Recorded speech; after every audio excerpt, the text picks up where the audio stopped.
ಹರೇ ಕೃಷ್ಣ. ಭಗವದ್ಗೀತೆಯ 4ನೇ ಅಧ್ಯಾಯದ ಅಧ್ಯಯನಕ್ಕೆ ಎಲ್ಲರಿಗೂ ಸ್ವಾಗತ. ಈ ಅಧ್ಯಾಯದ ಹೆಸರು ಜ್ಞಾನಯೋಗ ಅಥವಾ ದಿವ್ಯ ಜ್ಞಾನ.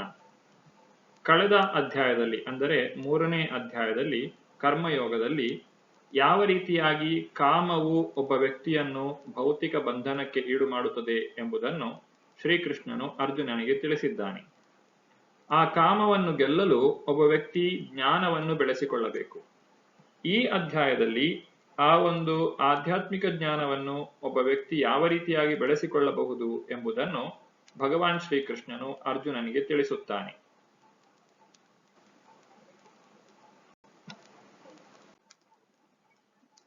ನಾಲ್ಕನೇ ಅಧ್ಯಾಯದಲ್ಲಿ ಒಟ್ಟು 42 ಶ್ಲೋಕಗಳಿವೆ. ಈ ಅಧ್ಯಾಯದ ಪ್ರಾರಂಭದಲ್ಲಿ ಶ್ರೀಕೃಷ್ಣನು ಜ್ಞಾನವನ್ನು ಪಡೆಯುವಂತಹ ಸರಿಯಾದ ವಿಧಾನವನ್ನು ತಿಳಿಸಿಕೊಡುತ್ತಾನೆ. ನಾವು ಯಾವುದೇ ಒಂದು ಜ್ಞಾನವನ್ನು ಪಡೆಯಬೇಕಾದರೂ ಅಧಿಕೃತ ಮೂಲಗಳಿಂದ ಅದನ್ನು ಪಡೆಯಬೇಕು. ಇಲ್ಲದೆ ಹೋದರೆ ನಾವು ಪಡೆಯುವಂತಹ ಜ್ಞಾನಕ್ಕೆ ಬೆಲೆ ಇರುವುದಿಲ್ಲ. ಆದ್ದರಿಂದ ಪರಂಪರೆ ಎಂದರೇನು ಎಂಬುದನ್ನು ಮೊದಲು ಭಗವಾನ್ ಶ್ರೀಕೃಷ್ಣನು ಅರ್ಜುನನಿಗೆ ತಿಳಿಸಿಕೊಡುತ್ತಾನೆ. ಆ ಮೂಲಕ ನಮಗೆಲ್ಲರಿಗೂ ಒಂದು ಸಂದೇಶವನ್ನು ಕೊಡುತ್ತಾನೆ. ಏನೆಂದರೆ, ಆಧ್ಯಾತ್ಮಿಕ ಜ್ಞಾನವನ್ನ ನಾವು ಪರಂಪರೆಯಿಂದ ಮಾತ್ರ ಪಡೆಯಬೇಕು. ಅದನ್ನು ಸುಮ್ಮನೆ ತಿಳಿಯದೇ ಇರುವವರಲ್ಲಿ ನಾವು ಆಧ್ಯಾತ್ಮದ ವಿಜ್ಞಾನವನ್ನ ತಿಳಿದುಕೊಳ್ಳಲು ಪ್ರಯತ್ನಿಸಬಾರದು. ಏಕೆಂದರೆ ಆಧ್ಯಾತ್ಮಿಕ ವಿಚಾರಗಳಲ್ಲಿ ಅವರು ನಮ್ಮ ದಾರಿಯನ್ನು ತಪ್ಪಿಸುತ್ತಾರೆ. ಭಗವಂತನು ಈ ಜ್ಞಾನವನ್ನು ಮೊದಲು ಸೂರ್ಯದೇವನಿಗೆ ಕೊಟ್ಟಿದ್ದಾನೆ ಎಂದು ಅರ್ಜುನನಿಗೆ ತಿಳಿಸುತ್ತಾನೆ. ಆಗ ಅರ್ಜುನನು ಶ್ರೀಕೃಷ್ಣನಲ್ಲಿ ಒಂದು ಪ್ರಶ್ನೆ ಕೇಳುತ್ತಾನೆ. ಏನೆಂದರೆ, ಸೂರ್ಯನ ಜೀವಿತಾವಧಿಯು ನಮ್ಮ ಜೀವಿತಾವಧಿಯು ಬಹಳ ವ್ಯತ್ಯಾಸವಾಗಿದೆ. ಸೂರ್ಯನು ಹುಟ್ಟಿದ್ದು ಬಹಳ ಹಿಂದೆ. ನೀನು ಸೂರ್ಯನಿಗೆ ಹೇಗೆ ಉಪದೇಶ ಮಾಡಿದೆ ಎಂದು ಅರ್ಜುನನು ಕೇಳುತ್ತಾನೆ. ಆಗ ಅರ್ಜುನನಿಗೆ ಭಗವಂತನು ತನ್ನ ಅವತಾರದ ಸ್ವರೂಪ ಅಂದರೆ ತನ್ನ ಜನ್ಮ ಮತ್ತು ಕರ್ಮಗಳ ವಿಶಿಷ್ಟತೆಯನ್ನು ತಿಳಿಸಿಕೊಡುತ್ತಾನೆ. ಭಗವಂತನಿಗೂ ಇತರ ಜೀವಾತ್ಮಗಳಿಗೂ ಇರುವಂತಹ ಮುಖ್ಯ ವ್ಯತ್ಯಾಸಗಳು ಯಾವುದು ಎಂಬುದನ್ನು ಭಗವಾನ್ ಶ್ರೀಕೃಷ್ಣನು ಅರ್ಜುನನಿಗೆ ತಿಳಿಸಿಕೊಡುತ್ತಾನೆ. ನಿಜವಾದ ಜ್ಞಾನವೆಂದರೆ ಭಗವಂತನನ್ನು ತಿಳಿದುಕೊಳ್ಳುವುದು. ಆ ಜ್ಞಾನದ ವೇದಿಕೆಯಲ್ಲಿ ಯಾವ ವ್ಯಕ್ತಿ ಕರ್ಮವನ್ನು ಮಾಡಿಕೊಳ್ಳುತ್ತಾನೋ ಅಂತಹ ಕರ್ಮವು ಭಕ್ತಿ ಸೇವೆಯಾಗುತ್ತದೆ. ಆಧ್ಯಾತ್ಮಿಕ ಜ್ಞಾನವನ್ನು ಪಡೆಯಲು ನಾನಾ ವಿಧವಾದಂತಹ ಯಜ್ಞಗಳನ್ನು ಆಚರಿಸಬಹುದು. ಈ ಯಜ್ಞದ ಕುರಿತಾಗಿಯೂ ಈ ಅಧ್ಯಾಯದಲ್ಲಿ ನಾವು ಕಲಿಯುತ್ತೇವೆ. ಒಬ್ಬ ಯೋಗ್ಯ ಗುರುವಿಗೆ ಶರಣಾಗಿ ಅವರ ಸೇವೆಯನ್ನು ಮಾಡುವ ಮೂಲಕ ನಾವು ಜ್ಞಾನವನ್ನು ಪಡೆಯಬೇಕು. ಈ ರೀತಿಯಾಗಿ ಯಾರು ಗುರು ಮತ್ತು ಕೃಷ್ಣನಲ್ಲಿ ಶ್ರದ್ಧೆಯನ್ನು ಇಟ್ಟುಕೊಂಡಿರುತ್ತಾರೋ ಅವರು ಜ್ಞಾನವನ್ನು ಪಡೆಯಲು ಅರ್ಹರಾಗಿರುತ್ತಾರೆ.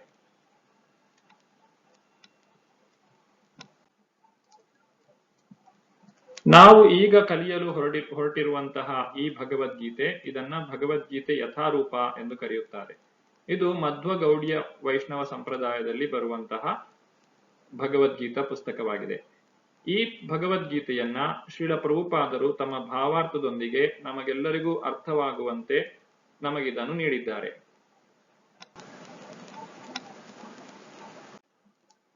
ನಾವು ಮಾರುಕಟ್ಟೆಯಲ್ಲಿ ನೋಡಿದರೆ ಅನೇಕ ಆವೃತ್ತಿಗಳ ಭಗವದ್ಗೀತೆಯು ದೊರಕುತ್ತದೆ.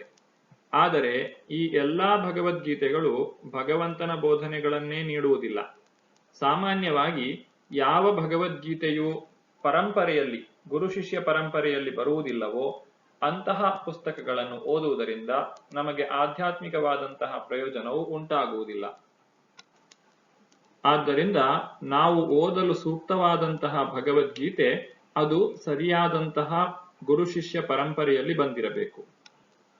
ಗುರು ಶಿಷ್ಯ ಪರಂಪರೆ ಎಂದರೆ ಒಬ್ಬ ವ್ಯಕ್ತಿ ಯಾರು ಆಧ್ಯಾತ್ಮಿಕ ಜ್ಞಾನವನ್ನು ನಮಗೆ ಬೋಧಿಸುತ್ತಾನೋ ಆತನಿಗೆ ಒಬ್ಬ ಗುರು ಇರುತ್ತಾರೆ.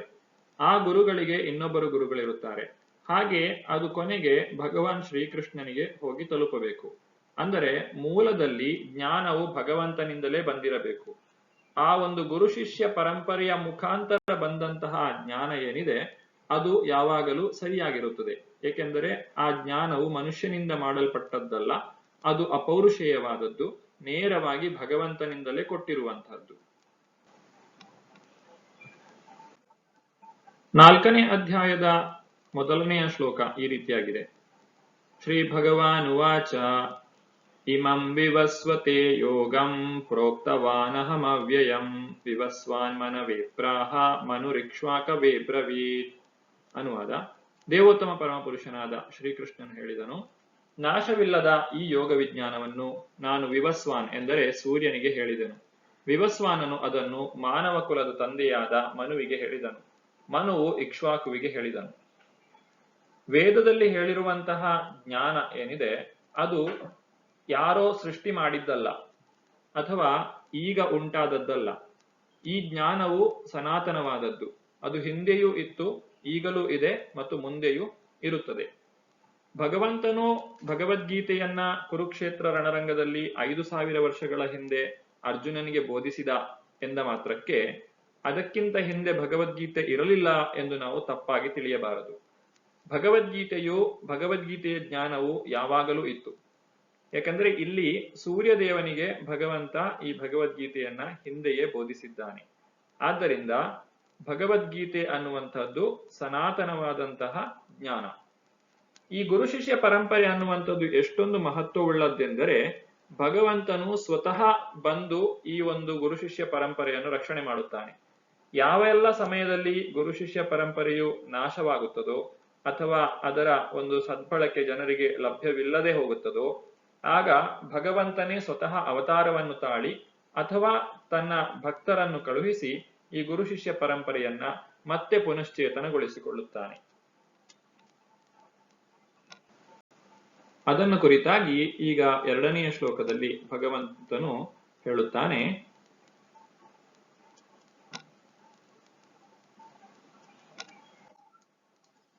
ಏವಂ ಪರಂಪರಾ ಪ್ರಾಪ್ತಂ ಇಮಂ ರಾಜರ್ಷಯೋ ವಿದುಃ ಸಾ ಕಾಲೇನೇಹ ಮಹತಾ ಯೋಗೋ ನಷ್ಟ ಪರಂತಪ. ಅನುವಾದ: ಈ ಉತ್ತಮೋತ್ತಮ ವಿಜ್ಞಾನವು ಗುರು ಪರಂಪರೆಯಲ್ಲಿ ಬಂದಿತು. ರಾಜರ್ಷಿಗಳು ಅದನ್ನು ಗ್ರಹಿಸಿದರು. ಆದರೆ ಕಾಲಕ್ರಮದಲ್ಲಿ ಈ ಪರಂಪರೆಯು ಛೇದವಾಯಿತು. ಆದುದರಿಂದ ಈ ವಿಜ್ಞಾನವು ನಷ್ಟವಾದಂತೆ ಕಾಣುತ್ತದೆ. ಸಮಯವು ಎಲ್ಲವನ್ನೂ ನಾಶ ಮಾಡುವಂತಹ ಶಕ್ತಿಯನ್ನು ಹೊಂದಿದೆ. ಹಿಂದೆ ಏನಿತ್ತೋ ಅದು ಇವತ್ತು ಇರುವುದಿಲ್ಲ. ಇವತ್ತು ಇರುವಂತದ್ದು ನಾಳೆ ಇರಲು ಸಾಧ್ಯವಿಲ್ಲ. ಆ ಸಮಯಕ್ಕಿಂತ ಬಲವಾದಂತಹ ನಾಶ ಮಾಡುವ ಶಕ್ತಿ ಇನ್ನೊಂದು ಇಲ್ಲ. ಈ ಸಮಯವು ಕಳೆದಂತೆ ಆಧ್ಯಾತ್ಮಿಕ ಜ್ಞಾನವು ಕೂಡ ನಷ್ಟವಾಗಿ ಹೋಗುತ್ತದೆ. ನಷ್ಟವಾಗಿ ಹೋಗುವುದು ಅಂತ ಹೇಳಿದ್ರೆ ಇಲ್ಲಿ ಅದು ನಮಗೆ ಲಭ್ಯವಿಲ್ಲದೆ ಹೋಗುತ್ತದೆ. ಆ ನಿಜವಾದಂತಹ ಜ್ಞಾನ ಏನಿದೆ ಅದು ಭಗವಂತನಲ್ಲಿ ಶಾಶ್ವತವಾಗಿ ಇರ್ತದೆ. ಆದರೆ ಅದು ಜನಸಾಮಾನ್ಯರಿಗೆ ಸಿಗದೆ ಹೋದಾಗ ಅದು ನಷ್ಟವಾಯಿತು ಎಂದು ನಾವು ಹೇಳುತ್ತೇವೆ. ಭಗವಂತನು ಆ ಒಂದು ಜ್ಞಾನವನ್ನ ಮತ್ತೆ ಬಂದು ತನ್ನ ಭಕ್ತರಿಗೆ ನೀಡುತ್ತಾನೆ ಮತ್ತು ಅದರ ಮೂಲಕ ಜನರು ಆಧ್ಯಾತ್ಮಿಕವಾದಂತಹ ಪ್ರಗತಿಯನ್ನು ಸಾಧಿಸಲು ಸಾಧ್ಯವಾಗ್ತದೆ. ಇಲ್ಲಿ ಶ್ರೀಕೃಷ್ಣನೇ ಹೇಳುವಂತೆ ತಾನು ಹಿಂದೆ ಹೇಳಿದಂತಹ ಆ ಒಂದು ಉಪದೇಶ, ಆ ಜ್ಞಾನ ಏನಿದೆ ಅದು ನಷ್ಟವಾಗಿ ಹೋಗಿದೆ. ಆದ್ದರಿಂದ ನಾವು ಶ್ರೀಕೃಷ್ಣನು ಅರ್ಜುನನ ಮೂಲಕ ನಮಗೆಲ್ಲರಿಗೂ ಭಗವದ್ಗೀತೆಯ ಜ್ಞಾನವನ್ನ ಮತ್ತೊಮ್ಮೆ ಬೋಧಿಸುತ್ತಿದ್ದಾನೆ. ಭಗವದ್ಗೀತೆಯನ್ನ ಕಲಿಯಲು ಅಥವಾ ವೇದ ಸಾಹಿತ್ಯವನ್ನ ಕಲಿಯಬೇಕು ಅಂತ ಹೇಳಿದ್ರೆ ನಮಗೆ ಒಬ್ಬ ಗುರುವಿನ ಅವಶ್ಯಕತೆ ಇದೆ. ಅಂತಹ ನಿಷ್ಠಾವಂತ ಗುರುಗಳನ್ನ ನಾವು ಯಾವ ರೀತಿಯಾಗಿ ಗುರುತಿಸಬಹುದು ಅಥವಾ ಅವರನ್ನ ನಾವು ಹೇಗೆ ಪಡೆಯಬಹುದು? ಆಗಲೇ ಹೇಳಿದಂತೆ ಯಾರನ್ನು ನಾವು ಗುರುಗಳಾಗಿ ಸ್ವೀಕರಿಸುತ್ತೇವೋ ಅವರಿಗೆ ಒಬ್ಬರು ಗುರುಗಳಿರಬೇಕು ಮತ್ತು ಅವರಿಗೆ ಇನ್ನೊಬ್ಬರು ಗುರುಗಳಿರಬೇಕು. ಹಾಗೆ ಕೊನೆಗೆ ಅದು ಭಗವಾನ್ ಶ್ರೀಕೃಷ್ಣನಲ್ಲಿ ಹೋಗಿ ತಲುಪಬೇಕು. ಅಂತಹ ಗುರು ಶಿಷ್ಯ ಪರಂಪರೆಯಲ್ಲಿ ಬರುವಂತಹ ವ್ಯಕ್ತಿಯನ್ನ ನಿಷ್ಠಾವಂತ ಗುರು ಎಂದು ನಾವು ಅಂಗೀಕರಿಸಬಹುದು. ಯಾವ ವ್ಯಕ್ತಿ ತನಗೆ ತಾನೇ ಗುರು ಎಂದು ಹೇಳಿಕೊಳ್ಳುತ್ತಾನೋ ಅಥವಾ ಯಾವುದೇ ಪರಂಪರೆಗೆ ತಾನು ಸೇರಿಲ್ಲ ಎಂದು ಹೇಳಿಕೊಳ್ಳುತ್ತಾನೋ ಅಂತಹ ವ್ಯಕ್ತಿಯಿಂದ ನಾವು ಜ್ಞಾನ ಸ್ವೀಕಾರ ಮಾಡಬಾರದು. ಈ ಪರಂಪರೆಯ ಕುರಿತಾಗಿ ಪದ್ಮ ಪುರಾಣದಲ್ಲಿ ಹೇಳುವ ಮಾತು ಈ ರೀತಿಯಾಗಿದೆ. ಸಂಪ್ರದಾಯ ವಿಹೀನಾಯೇ ಮಂತ್ರಾಸ್ತೆ ನಿಷ್ಫಲ ಮತ ಅತಃ ಕಲೌ ಭವಿಷ್ಯಂತಿ ಚತ್ವರ ಸಂಪ್ರದಾಯಿನ ಶ್ರೀ ಬ್ರಹ್ಮರುದ್ರ ಸನಕ ವೈಷ್ಣವ ಕ್ಷಿತಿ ಪಾವನಃ ಚತ್ವರಸ್ತೆ ಕಲೌ ಭವ್ಯ ಹೈ ಉತ್ಕಲೆ ಪುರುಷೋತ್ತಮತಃ. ಗುರು ಪರಂಪರೆಯ ಮೂಲಕ ಸ್ವೀಕರಿಸದ ಯಾವುದೇ ಮಂತ್ರವು ಫಲವನ್ನು ನೀಡುವುದಿಲ್ಲ ಎಂದು ಪರಿಗಣಿಸಲಾಗುತ್ತದೆ. ಆದ್ದರಿಂದ ಕಲಿಯುಗದಲ್ಲಿ 4 ದಿವ್ಯ ವ್ಯಕ್ತಿಗಳು ಲಕ್ಷ್ಮಿ ಅಥವಾ ಶ್ರೀ, ಬ್ರಹ್ಮ, ರುದ್ರ ಮತ್ತು ಸನಕ ಋಷಿ ಗುರುಪರಂಪರೆಯನ್ನು ಸ್ಥಾಪಿಸಲು ಆವಿರ್ಭವಿಸುತ್ತಾರೆ. ಮತ್ತು ಇವರನ್ನು ಅನುಸರಿಸುವ ಕಲಿಯುಗದ ಆಚಾರ್ಯರು ಒರಿಸ್ಸಾದ ಪವಿತ್ರಧಾಮ ಪುರುಷೋತ್ತಮ ಕ್ಷೇತ್ರದಲ್ಲಿ ಗೋಚರಿಸುತ್ತಾರೆ. ಇಲ್ಲಿ 4 ಪರಂಪರೆಗಳನ್ನ ತಿಳಿಸಿದ್ದಾರೆ. ಇದನ್ನು ನಾವು ಚಿತ್ರದಲ್ಲಿ ಕಾಣಬಹುದು. ಭಗವಾನ್ ಶ್ರೀಕೃಷ್ಣನು ಈ ದಿವ್ಯವಾದಂತಹ ಜ್ಞಾನವನ್ನ ಬ್ರಹ್ಮದೇವನಿಗೆ, ಲಕ್ಷ್ಮೀ ದೇವಿಗೆ, ಭಗವಾನ್ ಶಿವನಿಗೆ ಮತ್ತು 4 ಜನ ಕುಮಾರರಿಗೆ ತಿಳಿಸುತ್ತಾರೆ. ಈ ಪರಂಪರೆಯಲ್ಲಿ ಅನೇಕ ಗುರು ಶಿಷ್ಯರು ಬಂದು ಹೋಗಿದ್ದಾರೆ. ಅವರಲ್ಲಿ ಪ್ರಮುಖರಾದವರು ಅಂತ ಹೇಳಿದ್ರೆ ಮಧ್ವಾಚಾರ್ಯರು, ರಾಮಾನುಜಾಚಾರ್ಯರು, ವಿಷ್ಣು ಸ್ವಾಮಿ ಮತ್ತು ನಿಂಬಾರ್ಕಾಚಾರ್ಯರು. ಹೀಗೆ 4 ಗುರು ಶಿಷ್ಯ ಪರಂಪರೆಗಳು ಅಧಿಕೃತವಾಗಿ ನಮಗೆ ಲಭ್ಯವಿದೆ.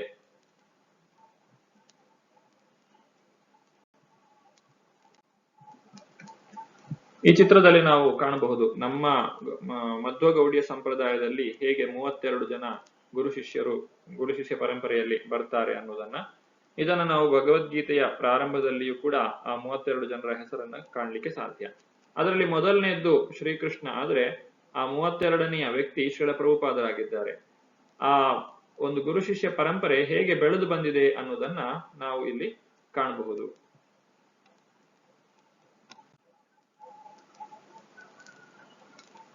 ಹಾಗೆಯೇ ಶ್ರೀ ಚೈತನ್ಯ ಮಹಾಪ್ರಭುಗಳ ಶಿಷ್ಯರಾದಂತಹ 6 ಜನ ಗೋಸ್ವಾಮಿಗಳು ಅವರು ನಮ್ಮ ಈ ಒಂದು ಗುರು ಶಿಷ್ಯ ಪರಂಪರೆಗೆ ಬಹಳಷ್ಟು ಗ್ರಂಥಗಳನ್ನು ರಚಿಸಿ ನಮಗೆ ಮಾರ್ಗದರ್ಶನ ನೀಡುವಂತಹ ಕಾರ್ಯವನ್ನ ಮಾಡಿದ್ದಾರೆ.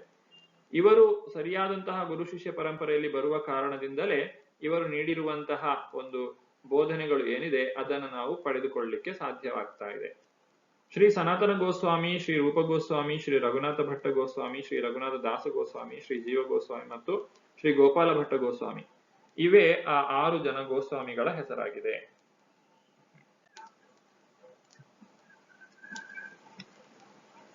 ಗೀತೆಯನ್ನು ಅರ್ಥ ಮಾಡಿಕೊಳ್ಳಲು ನಮಗೆ ಇರಬೇಕಾದಂತಹ ಅರ್ಹತೆ ಯಾವುದು? ಸಯೇವಾಯಂ ಮಯಾತ್ಯೇದ್ಯ ಯೋಗ ಪ್ರೋಕ್ತ ಪುರಾತನಃ ಭಕ್ತೋಸಿಮೇ ಸಖಾಚೇತಿ ರಹಸ್ಯಂ ಹಿಯತದುತ್ತಮಂ. ಪರಮಪ್ರಭುವಿನೊಂದಿಗೆ ಸಂಬಂಧವಿರುವ ಈ ಬಹುಪ್ರಾಚೀನ ಶಾಸ್ತ್ರವನ್ನು ಇಂದು ನಾನು ನಿನಗೆ ಹೇಳುತ್ತಿದ್ದೇನೆ, ಯಾಕೆಂದರೆ ನೀನು ನನ್ನ ಭಕ್ತ ಮತ್ತು ಸ್ನೇಹಿತ. ಆದ್ದರಿಂದ ಈ ಶಾಸ್ತ್ರದ ಅಲೌಕಿಕ ರಹಸ್ಯವನ್ನು ನೀನು ಅರ್ಥ ಮಾಡಿಕೊಳ್ಳಬಲ್ಲೆ. ಭಗವದ್ಗೀತೆಯನ್ನ ಕೇವಲ ಪುಸ್ತಕ ಓದುವುದರಿಂದ ನಾವು ಅರ್ಥ ಮಾಡಿಕೊಳ್ಳಲು ಸಾಧ್ಯವಾಗುವುದಿಲ್ಲ. ಏಕೆಂದರೆ ಅದಕ್ಕೆ ಭಗವಂತನ ಅನುಗ್ರಹದ ಅವಶ್ಯಕತೆ ಇದೆ. ಹಾಗಾಗಿ ಯಾರೆಲ್ಲ ಭಗವದ್ಗೀತೆಯನ್ನ ಅರ್ಥ ಮಾಡಿಕೊಳ್ಳಬೇಕು ಅಂತ ಹೇಳಿ ಪ್ರಯತ್ನ ಪಡ್ತಾರೋ, ಯಾರಿಗೆಲ್ಲ ಇಷ್ಟ ಇದೆಯೋ ಅವರೆಲ್ಲರೂ ಭಗವಂತನ ಸೇವೆಯನ್ನ ಮಾಡಬೇಕು, ಭಕ್ತರ ಸಂಘವನ್ನ ಮಾಡಬೇಕು. ಆ ಮೂಲಕ ಭಕ್ತಿ ಕಾರ್ಯವನ್ನ ಮಾಡಿದಾಗ ಭಗವದ್ಗೀತೆಯು ನಮಗೆ ಸರಿಯಾಗಿ ಅರ್ಥವಾಗಲು ಸಾಧ್ಯ. ಇಲ್ಲಿ ಹೇಳಿರುವ ಮಾತು ಏನೆಂದರೆ ಭಕ್ತೋಸಿಮೆ ಸಖಾಚೇತಿ. ಅರ್ಜುನನು ಶ್ರೀಕೃಷ್ಣನ ಭಕ್ತ ಮತ್ತು ಸಖ ಸ್ನೇಹಿತ. ಹಾಗೆ ನಾವು ಕೂಡ ಭಗವಂತನ ಕುರಿತಾಗಿ ಭಕ್ತಿ ಸೇವೆಯನ್ನ ಮಾಡಬೇಕು ಮತ್ತು ಭಗವಂತನಿಗೆ ಅನುಕೂಲಕರವಾಗಿ ನಡೆದುಕೊಳ್ಳಬೇಕು. ಈ ರೀತಿಯಾಗಿ ಮಾಡುವುದರಿಂದ ಒಬ್ಬ ವ್ಯಕ್ತಿಯು ಭಗವದ್ಗೀತೆಯನ್ನು ಸರಿಯಾಗಿ ಅರ್ಥ ಮಾಡಿಕೊಳ್ಳಲು ಸಾಧ್ಯ. ಇದೇ ಭಗವದ್ಗೀತೆಯನ್ನ ಅರ್ಥ ಮಾಡಿಕೊಳ್ಳಿಕ್ಕೆ ವ್ಯಕ್ತಿಗೆ ಬೇಕಾದಂತಹ ಅರ್ಹತೆ. ಈಗ ಭಗವಂತನು ತಾನು ವಿವಸ್ವಾನನಿಗೆ ಈ ಒಂದು ಜ್ಞಾನವನ್ನು ನೀಡಿದ್ದಾನೆ ಎಂದು ಹೇಳಿದ. ಅದಕ್ಕೆ ಸರಿಯಾಗಿ ಅರ್ಜುನನು ಶ್ರೀಕೃಷ್ಣನಲ್ಲಿ ಒಂದು ಮಾತನ್ನ ಕೇಳುತ್ತಾನೆ. ಏನೆಂದರೆ ಅಪರಂ ಭವತೋ ಜನ್ಮ ಪರಂ ಜನ್ಮ ವಿವಸ್ವತಃ ಕಥಮೇತದ್ವಿಜಾನೀಯಂ ತ್ವಮಾದೌ ಪ್ರೋಕ್ತವಾನಿತಿ. ಇಲ್ಲಿ ಅರ್ಜುನನು ಕೇಳುತ್ತಾನೆ, ಕೃಷ್ಣ ನೀನು ನಿನ್ನ ಒಂದು ಈ ಜನ್ಮ ಏನಿದೆ ಇದು ನನಗೆ ಸಮಕಾಲೀನವಾದದ್ದು. ಸೂರ್ಯದೇವನಾದ ವಿವಸ್ವಾನು ನಿನಗಿಂತ ಮೊದಲು ಹುಟ್ಟಿದವನು. ಆದಿಯಲ್ಲಿ ನೀನು ಅವನಿಗೆ ಈ ಶಾಸ್ತ್ರವನ್ನು ಬೋಧಿಸಿದೆ. ಹೇಗೆ ಬೋಧಿಸಿದೆ ಎಂದು ನಾನು ಹೇಗೆ ತಿಳಿದುಕೊಳ್ಳಲಿ? ಇಲ್ಲಿ ಅರ್ಜುನನಿಗೂ ಶ್ರೀಕೃಷ್ಣನಿಗೂ ವಯಸ್ಸಿನಲ್ಲಿ ಜಾಸ್ತಿ ವ್ಯತ್ಯಾಸ ಇಲ್ಲ. ಅವರಿಬ್ಬರು ಕೂಡ ಒಂದೇ ವಯಸ್ಸಿನವರು. ಆದ್ರಿಂದ ಅರ್ಜುನನಿಗೆ ಸಾಧ್ಯವಾಗದೇ ಇರುವಂತಹದ್ದು ಶ್ರೀಕೃಷ್ಣನಿಗೆ ಹೇಗೆ ಸಾಧ್ಯವಾಯಿತು? ಇದು ಅರ್ಜುನನ ಪ್ರಶ್ನೆ. ನಾವಿಬ್ಬರೂ ಒಂದೇ ವಯಸ್ಸಿನವರು ಮತ್ತು ಸೂರ್ಯದೇವ ಹುಟ್ಟಿದ್ದು ಬಹಳ ವರ್ಷಗಳ ಹಿಂದೆ. ನೀನು ಅವರಿಗೆ ಈ ಭಗವದ್ಗೀತೆಯನ್ನು ಬೋಧಿಸಿದೆ ಎಂದು ನಾನು ಹೇಗೆ ಅರ್ಥ ಮಾಡಿಕೊಳ್ಳಲಿ? ಇದು ಅರ್ಜುನನ ಪ್ರಶ್ನೆ. ಅದಕ್ಕೆ ಭಗವಂತನು ಅರ್ಜುನನಿಗೆ ಆ ಒಂದು ಕಾಲದ ವಿಚಾರವಾಗಿ ಹೇಳುತ್ತಾನೆ. ನಾವು ಈ ಆಧ್ಯಾತ್ಮಿಕವಾದಂತಹ ಕಾಲದ ಗಣನೆ ಏನಿದೆ ಅದನ್ನ ಅರ್ಥ ಮಾಡಿಕೊಳ್ಳಲು ಪ್ರಯತ್ನಿಸಬೇಕು. ಭಗವಂತ ಎಷ್ಟು ವರ್ಷಗಳ ಹಿಂದೆ ವಿವಸ್ವಾನನಿಗೆ ಈ ಒಂದು ಭಗವದ್ಗೀತೆಯನ್ನು ಹೇಳಿದ? ಇಲ್ಲಿ ಈ ಚಿತ್ರದಲ್ಲಿ ಕಾಣಬಹುದು. ನಾವು ಒಂದು ಕಲಿಯುಗ ಅಂತ ಹೇಳ್ತೇವೆ, ಇಲ್ಲಿ ಸಣ್ಣದಾಗಿ ಬರೆದಿದೆ ಕಲಿಯುಗ ಅಂತ ಹೇಳಿ.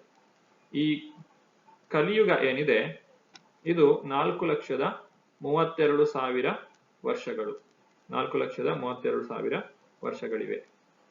ಆ ಕಲಿಯುಗದ 2 ಪಟ್ಟು ದ್ವಾಪರ ಯುಗ 8,64,000 ವರ್ಷಗಳು ಅಥವಾ 864,000 ವರ್ಷಗಳು. ಅದರ 3 ಪಟ್ಟು ತ್ರೇತಾಯುಗ, ಅದರ 4 ಪಟ್ಟು ಸತ್ಯಯುಗ. ಈ ರೀತಿ 4 ಯುಗಗಳು ಒಟ್ಟಿಗೆ ಸೇರಿ ನಂತರ ಅದರ ಜೊತೆಗೆ ಸಂಧ್ಯಾ, ಎಲ್ಲ ಒಂದೊಂದು ಯುಗಗಳು ಕಳೆದ ನಂತರ ಅದರ ಮಧ್ಯೆ ಸಂಧ್ಯಾ ಕಾಲ ಬರ್ತದೆ. ಅವುಗಳೆಲ್ಲ ಒಟ್ಟಿಗೆ ಸೇರಿ ಅದನ್ನ ಒಂದು ದಿವ್ಯ ಯುಗ ಅಂತ ಹೇಳ್ತೇವೆ. ಆ ಒಂದು ದಿವ್ಯ ಯುಗ 4.32 ಮಿಲಿಯನ್ ವರ್ಷಗಳು ಅಂತ ಹೇಳ್ತೇವೆ. ಇದನ್ನ ದಿವ್ಯ ಯುಗ ಅಥವಾ ಮಹಾಯುಗ ಅಂತ ಕರಿತೇವೆ.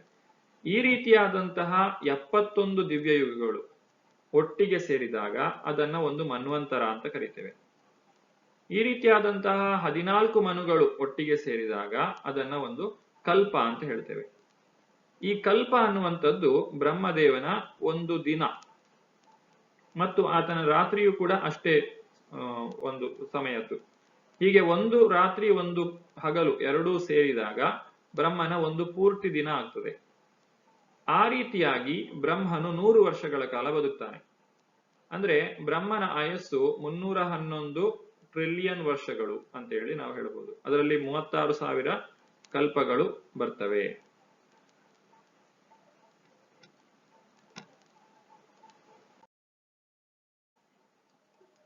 ಈಗ ಬ್ರಹ್ಮನ ಜೀವನವು ಯಾವ ರೀತಿಯಾಗಿ ನಡೀತಾ ಇದೆ ಅನ್ನೋದನ್ನು ನಾವು ತಿಳಿದುಕೊಳ್ಳಲು ಪ್ರಯತ್ನಿಸೋಣ.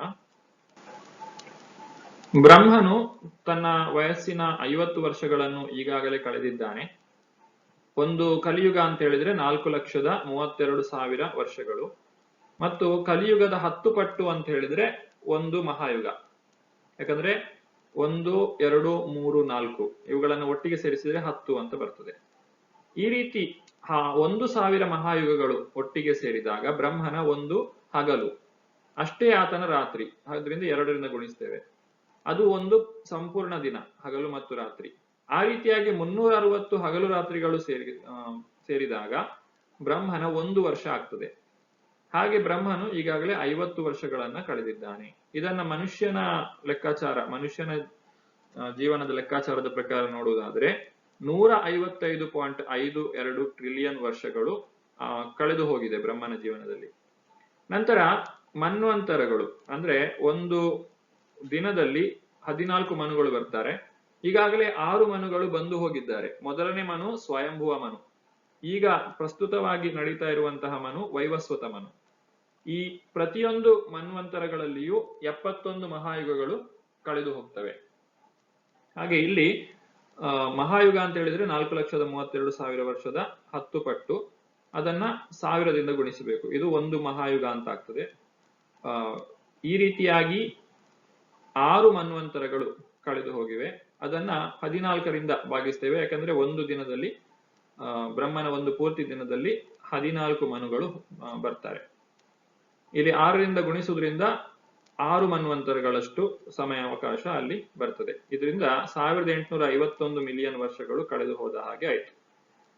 ಇನ್ನು ಈಗಿನ ಕಲಿಯುಗದಲ್ಲಿ ಅಂದ್ರೆ ಈಗ ಪ್ರಸ್ತುತವಾದಂತಹ 7ನೆಯ ಮನ್ವಂತರ ಅಂದ್ರೆ ವೈವಸ್ವತ ಮನ್ವಂತರದಲ್ಲಿ ಒಟ್ಟು ಇರುವಂತಹ 71 ಮಹಾಯುಗಗಳಲ್ಲಿ 28ನೇ ಮಹಾಯುಗ ಈಗ ನಡೀತಾ ಇದೆ. ಅದನ್ನೇ ಅಷ್ಟಾವಿಂಶತಿತಮೇ ಕಲಿಯುಗೆ ಪ್ರಥಮ ಪಾದೆ ಅಂತ ಹೇಳಿ ಕರೆಯುವಂತದ್ದು. ಆ 4 ಯುಗಗಳ 27 ಚಕ್ರ ಮುಗಿದು 28ನೇ ಚಕ್ರ ನಡೀತಾ ಇದೆ. ಅಂದ್ರೆ 28ನೇ ಮಹಾಯುಗ ಅಷ್ಟಾವಿಂಶತಿತಮೇ ಕಲಿಯುಗೆ, ಅದರಲ್ಲಿ ಬರುವಂತಹ ಕಲಿಯುಗ ಈಗ ನಡೀತಾ ಇರುವಂತಹದ್ದು. ಅಂದ್ರೆ ಇದು ಎಷ್ಟಾಗ್ತದೆ? 116.64 ಮಿಲಿಯನ್ ವರ್ಷಗಳಾಗ್ತದೆ. ಈ ಯುಗದಲ್ಲಿಯೂ ಕೂಡ ಸತ್ಯ ತ್ರೇತ ದ್ವಾಪರ ಕಳೆದು ಹೋಗಿದೆ. ಅದು 3.8 ಮಿಲಿಯನ್ ವರ್ಷಗಳಾಯ್ತು.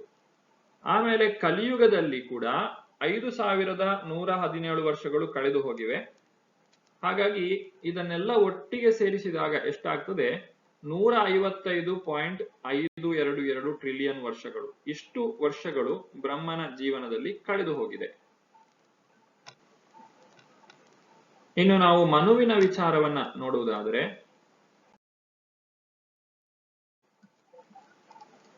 ಮನುವಿನ ಜೀವನ ಈ ರೀತಿಯಾಗಿದೆ. 4 ಯುಗಗಳ 27 ಚಕ್ರಗಳು ಮುಗಿದು ಹೋಗಿವೆ. ಅಂದ್ರೆ ಈಗ 28ನೇ ಚಕ್ರ ನಡೀತಾ ಇದೆ. 28ನೇ ಮಹಾಯುಗದಲ್ಲೇ ಶ್ರೀಕೃಷ್ಣನು ಬರುವಂತಹದ್ದು. ಬ್ರಹ್ಮನ ಒಂದು ಇಡೀ ದಿನದಲ್ಲಿ ಒಂದು ಸಲ ಮಾತ್ರ ಶ್ರೀಕೃಷ್ಣನು ತಾನು ಸ್ವತಃ ಬರುವಂತಹದ್ದು. ಅಂದ್ರೆ ಬೇರೆ ಸಮಯಗಳಲ್ಲಿ, ಬೇರೆ ಮನ್ವಂತರಗಳಲ್ಲಿ ಭಗವಂತನು ನೇರವಾಗಿ ಬರುವುದಿಲ್ಲ. ಆತನು ಅವತಾರಗಳ ಮುಖಾಂತರ ಮಾತ್ರ ಬರುವಂತಹದ್ದು.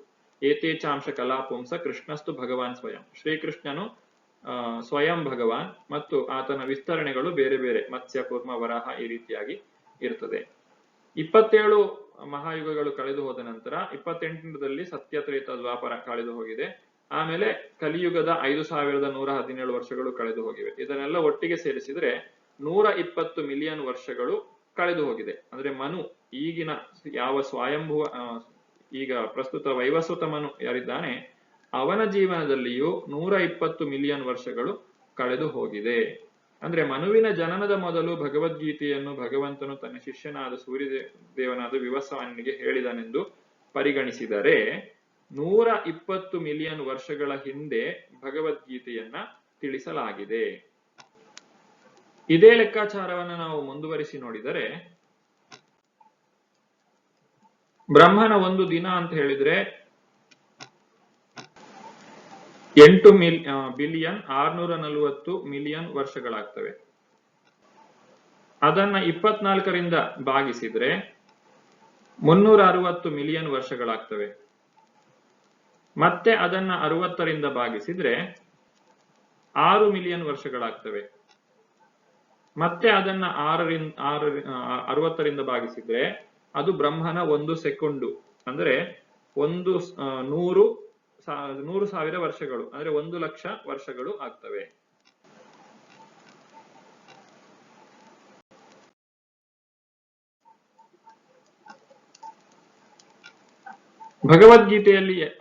ಭಗವದ್ಗೀತೆ ಯಾವಾಗ ಭೂಮಿಗೆ ಬಂತು ಅನ್ನೋದನ್ನ ನಾವು ಮಹಾಭಾರತದಲ್ಲಿ ಕಾಣಬಹುದು. ಮಹಾಭಾರತದ ಶಾಂತಿ ಪರ್ವದಲ್ಲಿ ಭಗವದ್ಗೀತೆಯ ಇತಿಹಾಸವನ್ನ ಕಾಣಲಿಕ್ಕೆ ಸಾಧ್ಯ. ತ್ರೇತಾಯುಗಾದೌ ಚ ತಥೋ ವಿವಸ್ವಾನ್ ಮನವೇ ದದೌ ಮನುಷ್ಯ ಲೋಕಭೃತಿ ಅರ್ಥಂ ಸುತ ಇಕ್ಷ್ವಾಕವೇ ದದೌ ಇಕ್ಷ್ವಾಕುನಾಚ ಕಥಿತೋ ವ್ಯಾಪ್ಯ ಲೋಕಾನ್ ಅವಸ್ಥಿತಃ. ಪರಮಪ್ರಭುವಿನೊಂದಿಗೆ ಸಂಬಂಧಿಸಿದ ಈ ಶಾಸ್ತ್ರವನ್ನು ವಿವಸ್ವಾನನು ಮನುವಿಗೆ ತ್ರೇತಾಯುಗದ ಪ್ರಾರಂಭದಲ್ಲಿ ಉಪದೇಶಿಸಿದ. ಮನುಕುಲದ ತಂದೆಯಾದ ಮನುವು ಅದನ್ನು ತನ್ನ ಮಗ ಇಕ್ಷ್ವಾಕು ಮಹಾರಾಜನಿಗೆ ಹೇಳಿಕೊಟ್ಟ. ಇದು ಸೂರ್ಯವಂಶದಲ್ಲಿ ಬರುವಂತಹ ರಾಜರು. ಇಕ್ಷ್ವಾಕುವು ಭೂಗ್ರಹದ ರಾಜ ಮತ್ತು ರಘುವಂಶದ ಮೂಲಪುರುಷ. ಶ್ರೀರಾಮಚಂದ್ರನು ಈ ರಘುವಂಶದಲ್ಲಿ ಅವತರಿಸಿದ. ಆದುದರಿಂದ ಭಗವದ್ಗೀತೆಯು ಇಕ್ಷ್ವಾಕು ಮಹಾರಾಜನ ಕಾಲದಿಂದ ಮಾನವ ಕುಲದಲ್ಲಿ ಉಳಿದು ಬಂದಿದೆ. ಅಂದ್ರೆ ಇದು ಬಹಳ ಹಿಂದೆಯೇ ಹೇಳಲ್ಪಟ್ಟಿರುವಂತಹ ವಿಜ್ಞಾನ, ಮತ್ತು ಇದಕ್ಕಿಂತ ಹಿಂದೆಯೂ ಕೂಡ ಭಗವದ್ಗೀತೆ ಇತ್ತು, ಈಗಲೂ ಇದೆ, ಇನ್ನು ಮುಂದೆಯೂ ಕೂಡ ಇರ್ತದೆ. ತ್ರೇತಾಯುಗ ಮತ್ತು ದ್ವಾಪರ ಯುಗ ಇವುಗಳನ್ನ ಒಟ್ಟಿಗೆ ಸೇರಿಸಿದ್ರೆ ಕಲಿಯುಗದ 5 ಪಟ್ಟಾಗುತ್ತದೆ. ಅಂದ್ರೆ 21,60,000 ವರ್ಷಗಳು. ಕಲಿಯುಗದಲ್ಲಿ ಈಗ ಒಟ್ಟು 5,117 ವರ್ಷಗಳು ಕಳೆದು ಹೋಗಿವೆ.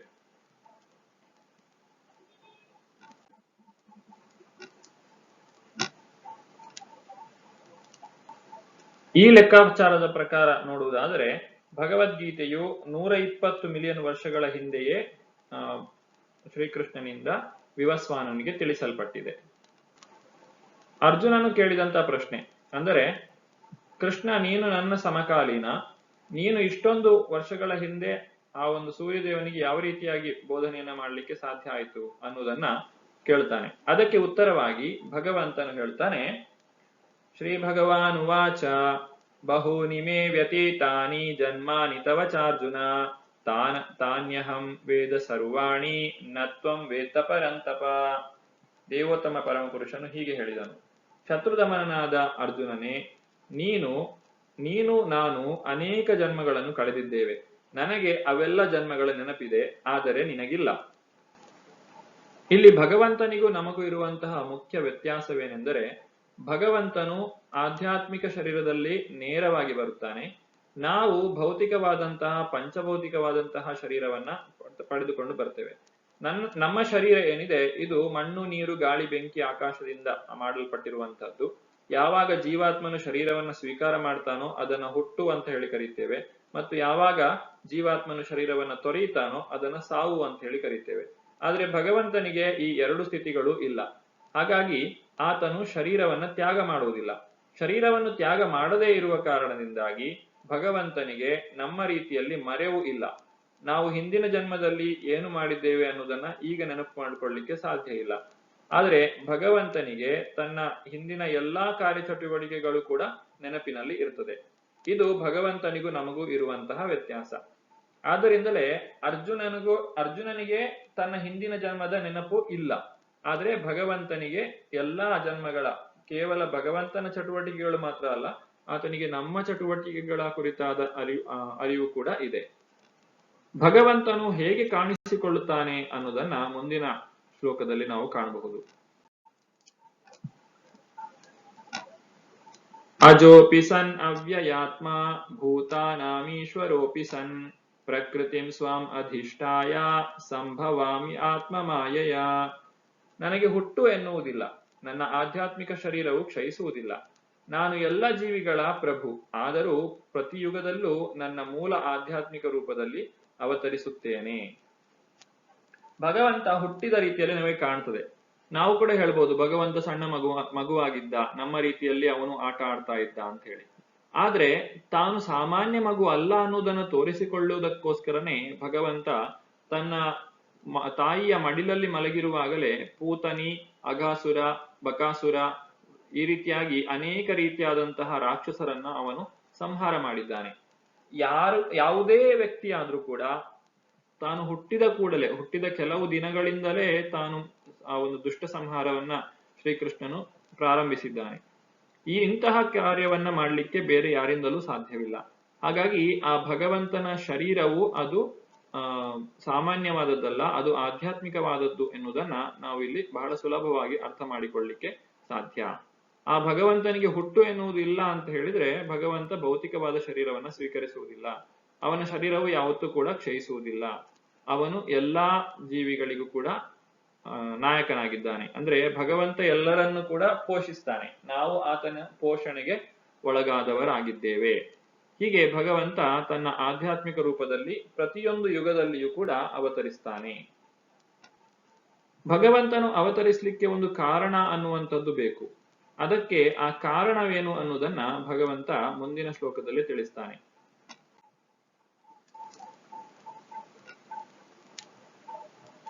ಯದಾ ಯದಾ ಹಿ ಧರ್ಮಸ್ಯ ಗ್ಲಾನಿರ್ಭವತಿ ಭಾರತ ಅಭ್ಯುತ್ಥಾನಮಧರ್ಮಸ್ಯ ತದಾತ್ಮಾನಂ ಸೃಜಾಮ್ಯಹಂ. ಭರತ ವಂಶಜನಾದ ಅರ್ಜುನನೇ, ಯಾವಾಗ ಎಲ್ಲೆಲ್ಲಿ ಧರ್ಮದ ಅವನತಿಯಾಗುತ್ತದೋ ಮತ್ತು ಅಧರ್ಮವು ಹೆಚ್ಚುತ್ತದೋ ಆಗ ಸ್ವಯಂ ಅವತಾರ ಮಾಡುತ್ತೇನೆ. ಇದು ಭಗವಂತನ ಆ ಒಂದು ಅವತಾರದ ಒಂದು ಕಾರಣ, ಬಾಹ್ಯ ಕಾರಣ. ಅಂದ್ರೆ ಯಾತಕ್ಕೋಸ್ಕರ ತಾನು ಈ ಅವತಾರಗಳನ್ನ ಎತ್ತುತ್ತೇನೆ ಅಂತ ಹೇಳಿ. ಅಲ್ಲಿ ಹಿರಣ್ಯಾಕ್ಷ, ಹಿರಣ್ಯಕಶಿಪುಗಳನ್ನ ಸಂಹಾರ ಮಾಡ್ಲಿಕ್ಕೋಸ್ಕರ ಭಗವಂತ ನರಸಿಂಹ ಮತ್ತು ವಾಮನ ರೂಪಿಯಾಗಿ, ನರಸಿಂಹ ಮತ್ತು ವರಾಹ ರೂಪಿಯಾಗಿ ಬರ್ತಾರೆ. ಹಾಗೆ ನಂತರ ರಾವಣ ಕುಂಭಕರ್ಣರನ್ನ ಸಂಹಾರ ಮಾಡ್ಲಿಕ್ಕೋಸ್ಕರ ಶ್ರೀರಾಮನಾಗಿ ಬರ್ತಾನೆ. ಶಿಶುಪಾಲ ದಂತವಕ್ರರನ್ನು ನಾಶ ಮಾಡ್ಲಿಕ್ಕೆ ಶ್ರೀಕೃಷ್ಣನಾಗಿ ಬರ್ತಾನೆ. ಈ ರೀತಿ ಭಗವಂತ ನಾನಾ ಕಾರ್ಯಚಟುವಟಿಕೆಗಳಿಗೋಸ್ಕರ ಬೇರೆ ಬೇರೆ ರೀತಿಯಾದಂತಹ ಒಂದು ಅವತಾರಗಳನ್ನ ಎತ್ತಿ ಬರ್ತಾನೆ. ಮತ್ತು ಈ ಒಂದು ದ್ವಾಪರ ಯುಗದಲ್ಲಿ, ಕಳೆದ ದ್ವಾಪರ ಯುಗದಲ್ಲಿ ಭಗವಾನ್ ಸ್ವತಃ ಇಲ್ಲಿಗೆ ತಾನೇ ಸ್ವತಃ ಬಂದಿದ್ದಾನೆ. ಎಲ್ಲೆಲ್ಲ ಅಧರ್ಮವು ಮೇಲೆಳುತ್ತದೋ, ಧರ್ಮವು ನಾಶವಾಗ್ತದೋ ಆಗ ಭಕ್ತರನ್ನ ರಕ್ಷಣೆ ಮಾಡ್ಲಿಕ್ಕೋಸ್ಕರ ಭಗವಂತನು ಅವತಾರವನ್ನ ತಾಳ್ತಾನೆ.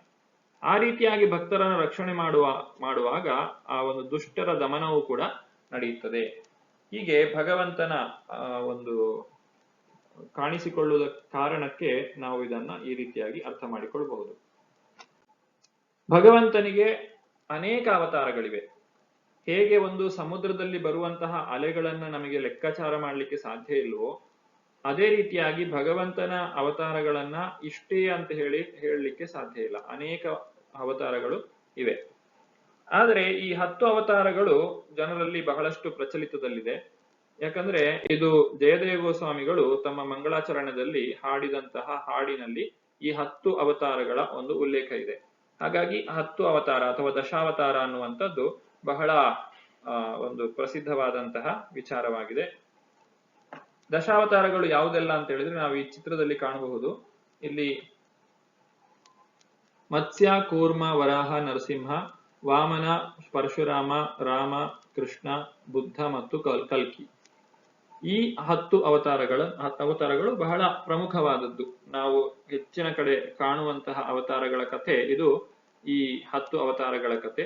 ಆದ್ರೆ ಇದಲ್ಲದೆಯೇ ಇನ್ನೂ ಭಗವಂತನಿಗೆ ಅನೇಕ ರೀತಿಯಾದಂತಹ ಅವತಾರಗಳು ಇವೆ. ಮುಂದಕ್ಕೆ ನಾವು ಪ್ರಶ್ನೆ ಕೇಳಬಹುದು, ಹಾಗಾದ್ರೆ ಪ್ರತಿಯೊಂದು ಯುಗದಲ್ಲಿಯೂ ಕೂಡ ಭಗವಂತ ಬರ್ತಾನೆ, ಅಧರ್ಮ ನಾಶ ಮಾಡಬೇಕು, ಧರ್ಮವನ್ನ ಸ್ಥಾಪನೆ ಮಾಡಬೇಕು ಅಂತೇಳಿ. ಈಗ ನಮ್ಮ ಪ್ರಸ್ತುತ ಕಲಿಯುಗದಲ್ಲಿಯೂ ಕೂಡ ಅಧರ್ಮವು ಮೇಲೆ ಇರ್ತಾ ಇದೆ ಮತ್ತು ಧರ್ಮವು ನಾಶ ಆಗ್ತಾ ಇರುವುದನ್ನು ಕಾಣ್ತೇವೆ ನಾವು. ಹಾಗಾದ್ರೆ ಭಗವಂತ ಕಲಿಯುಗದಲ್ಲಿಯೂ ಬರ್ತಾನ ಅನ್ನುವಂತಹ ಪ್ರಶ್ನೆ ನಮಗೆ ಉದ್ಭವಿಸ್ತದೆ. ಅದಕ್ಕೆ ಇಲ್ಲಿ ಶ್ರೀ ಚೈತನ್ಯ ಮಹಾಪ್ರಭುಗಳು ಉತ್ತರವನ್ನ ಕೊಡ್ತಾರೆ. ಕೃಷ್ಣವರ್ಣಂ ತ್ವಿಷ ಅಕೃಷ್ಣಂ ಸಾಂಗೋಪಾಂಗಾಸ್ತ್ರ ಪಾರ್ಷದಂ ಯಜ್ಞೆ ಸಂಕೀರ್ತನ ಪ್ರಾಯೈ ಯಜಂತೀಹಿ ಸುಮೇಧಸಃ. ಯಾರು ಬುದ್ಧಿವಂತರಾಗಿದ್ದಾರೆ, ಸುಮೇಧಸರಾಗಿದ್ದಾರೆ, ಅವರು ಕಲಿಯುಗದಲ್ಲಿ ಸಂಕೀರ್ತನ ಯಜ್ಞವನ್ನ ಪಾಲಿಸ್ತಾರೆ. ಯಾಕಂದ್ರೆ ಅದು ಎಲ್ಲಕ್ಕಿಂತಲೂ ಸುಲಭವಾಗಿ ಆಚರಿಸಲಿಕ್ಕೆ ಆಗುವಂತಹ ಯಜ್ಞ ಮತ್ತು ಆ ಒಂದು ಭಗವಂತನ ಪವಿತ್ರ ನಾಮದ ಸ್ಮರಣೆಯಿಂದ, ಕೀರ್ತನೆಯಿಂದ ನಾವು ಆಧ್ಯಾತ್ಮದಲ್ಲಿ ಬಹಳ ಪ್ರಗತಿಯನ್ನ ಸಾಧಿಸಲಿಕ್ಕೆ ಸಾಧ್ಯ. ಮತ್ತು ಎಲ್ಲೆಲ್ಲ ಈ ಸಂಕೀರ್ತನೆ ನಡೆಯುತ್ತದೋ ಅಲ್ಲಿ ಯಾವುದೇ ರೀತಿಯಾದಂತಹ ಕೆಟ್ಟ ವಾತಾವರಣ ಇರ್ಲಿಕ್ಕೆ ಸಾಧ್ಯ ಇಲ್ಲ. ಅಲ್ಲಿ ದುಷ್ಟರು ತಾನಾಗಿಯೇ ದೂರವಾಗ್ತಾರೆ. ಸಾಮಾನ್ಯವಾಗಿ ಭಗವಂತನ ತ್ರಿಯುಗ ಅಂತ ಹೇಳಿ ಕರೀತಾರೆ. ಅಂದ್ರೆ ಅವನು 3 ಯುಗಗಳಲ್ಲಿ ಮಾತ್ರ ಬರುವುದು, ಸತ್ಯ, ತ್ರೇತ ಮತ್ತೆ ದ್ವಾಪರದಲ್ಲಿ. ಭಗವಂತನು ಕಲಿಯುಗದಲ್ಲಿ ಚೈತನ್ಯ ಮಹಾಪ್ರಭುಗಳ ರೂಪದಲ್ಲಿ ಬರ್ತಾನೆ. ಚೈತನ್ಯ ಮಹಾಪ್ರಭುಗಳು ಅವರು ಶ್ರೀಕೃಷ್ಣನೇ ಸ್ವತಃ ಬಂದಿರುವಂತಹದ್ದು. ಆದರೆ ಅವರು ಯಾವತ್ತೂ ತಾನೇ ದೇವರು ಅಂತ ಹೇಳಿಕೊಳ್ಳುವುದಿಲ್ಲ.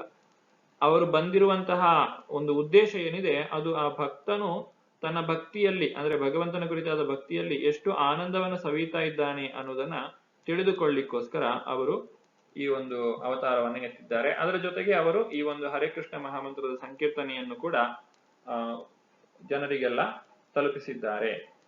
ಹಾಗಾಗಿ ಈ ಒಂದು ಕಲಿಯುಗದಲ್ಲಿ ನಾವು ಮಾಡಲೇಬೇಕಾದಂತಹ ಒಂದು ಯಜ್ಞ ಅಂತ ಹೇಳಿದ್ರೆ ಅದು ಸಂಕೀರ್ತನ ಯಜ್ಞ.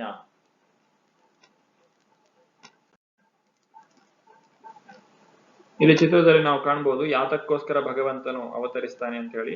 ಪರಿತ್ರಾಣಾಯ ಸಾಧೂನಾಂ ವಿನಾಶಾಯ ಚ ದುಷ್ಕೃತಾಂ ಧರ್ಮ ಸಂಸ್ಥಾಪನಾರ್ಥಾಯ ಸಂಭವಾಮಿ ಯುಗೆ ಯುಗೆ.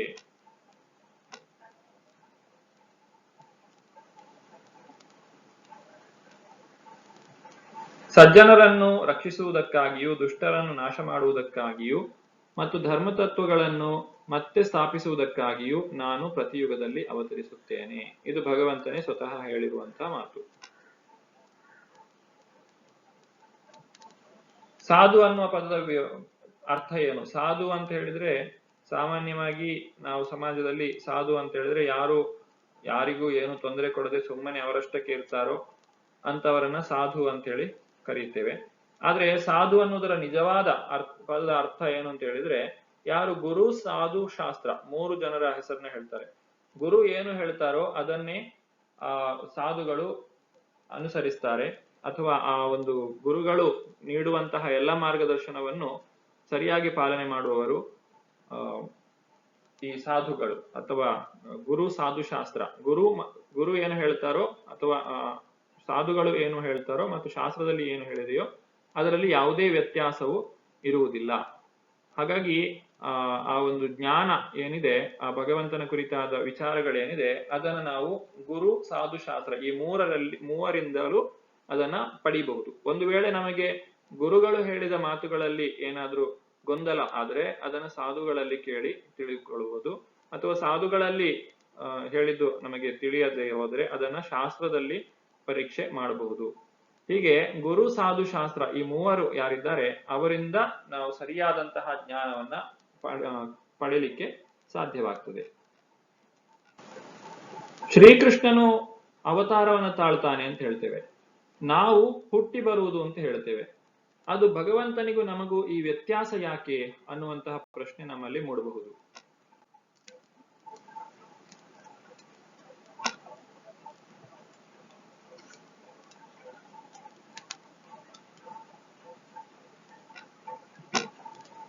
ಭಗವಂತನ ಜನ್ಮ ಮತ್ತು ಕರ್ಮಗಳು ಅಂದ್ರೆ ಆತನು ಅವತರಿಸಿ ಬರುವಂತಹದ್ದು ಮತ್ತು ಅವನು ಮಾಡುವಂತಹ ಲೀಲೆಗಳು ಇವುಗಳು ಸಾಮಾನ್ಯವಲ್ಲ.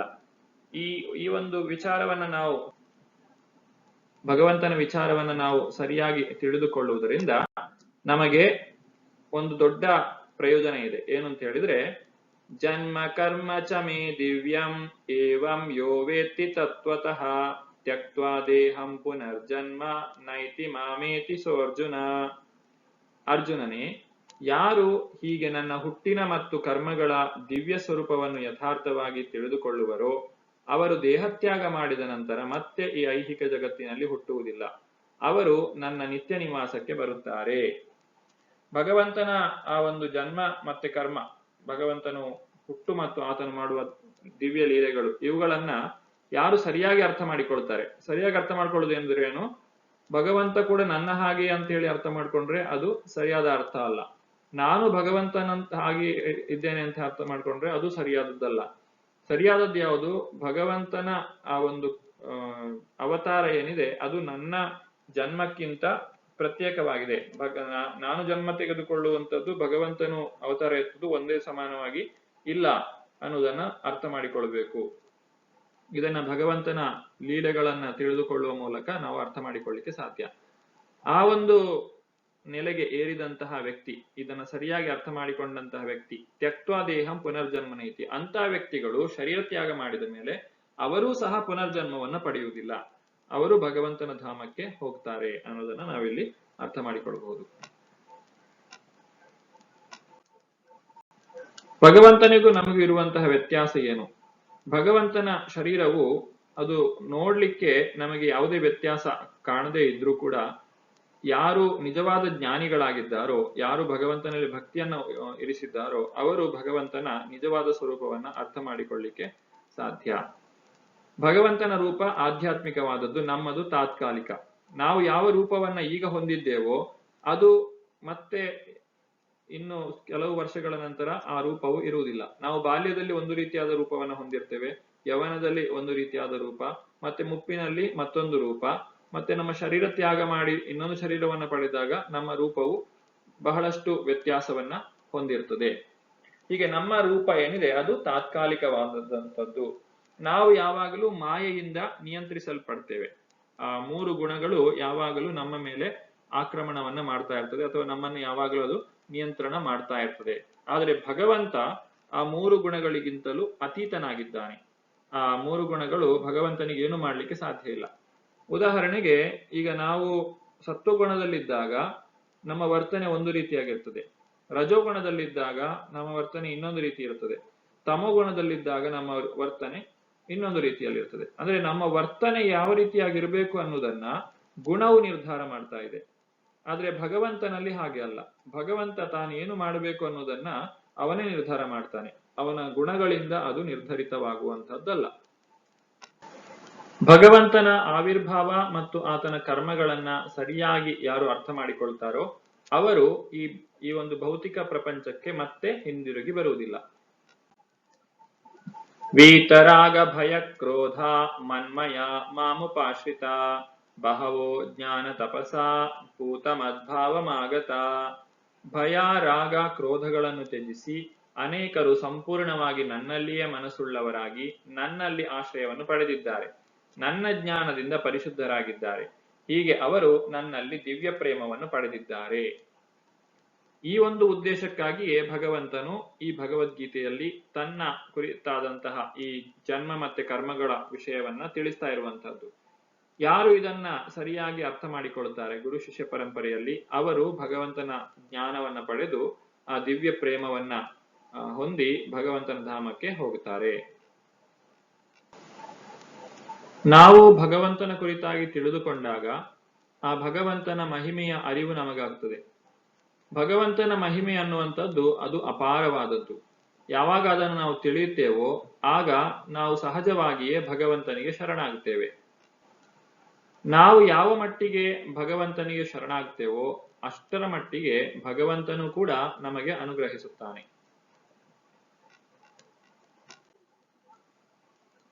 ಈ ರೀತಿ ನಾವು ಮಾಡುವಂತಹ ಪ್ರತಿಯೊಂದು ಸೇವೆ ಅಥವಾ ಭಗವಂತನ ಭಕ್ತಿ ಸೇವೆ ಏನಿದೆ ಅದಕ್ಕೆ ಭಗವಂತನು ಪ್ರತಿಯಾಗಿ ಅವನು ಕೂಡ ಅದಕ್ಕೆ ತನ್ನ ಪ್ರತಿಕ್ರಿಯೆಯನ್ನು ತೋರಿಸ್ತಾನೆ. ಯೇ ಯಥಾ ಮಾಂ ಪ್ರಪದ್ಯಂತೆ ತಾಂಸ್ತಥೈವ ಭಜಾಮ್ಯಹಂ ಮಮ ವರ್ತ್ಮಾನು ವರ್ತಂತೆ ಮನುಷ್ಯ ಪಾರ್ಥ ಸರ್ವಶಃ. ಅನುವಾದ: ಯಾರು ನನಗೆ ಹೇಗೆ ಶರಣಾಗುತ್ತಾರೋ ಹಾಗೆ ನಾನು ಅವರಿಗೆ ಅನುಗ್ರಹಿಸುತ್ತೇನೆ. ಪ್ರಾರ್ಥನೆ: ಎಲ್ಲರೂ ಎಲ್ಲ ರೀತಿಗಳಲ್ಲೂ ನನ್ನ ಮಾರ್ಗವನ್ನೇ ಅನುಸರಿಸುತ್ತಾರೆ. ಭಗವಂತನಿಗೆ ಶರಣಾಗುವಂತಹ ಒಂದು ವಿಚಾರವನ್ನ ಇಲ್ಲಿ ಹೇಳ್ತಾರೆ.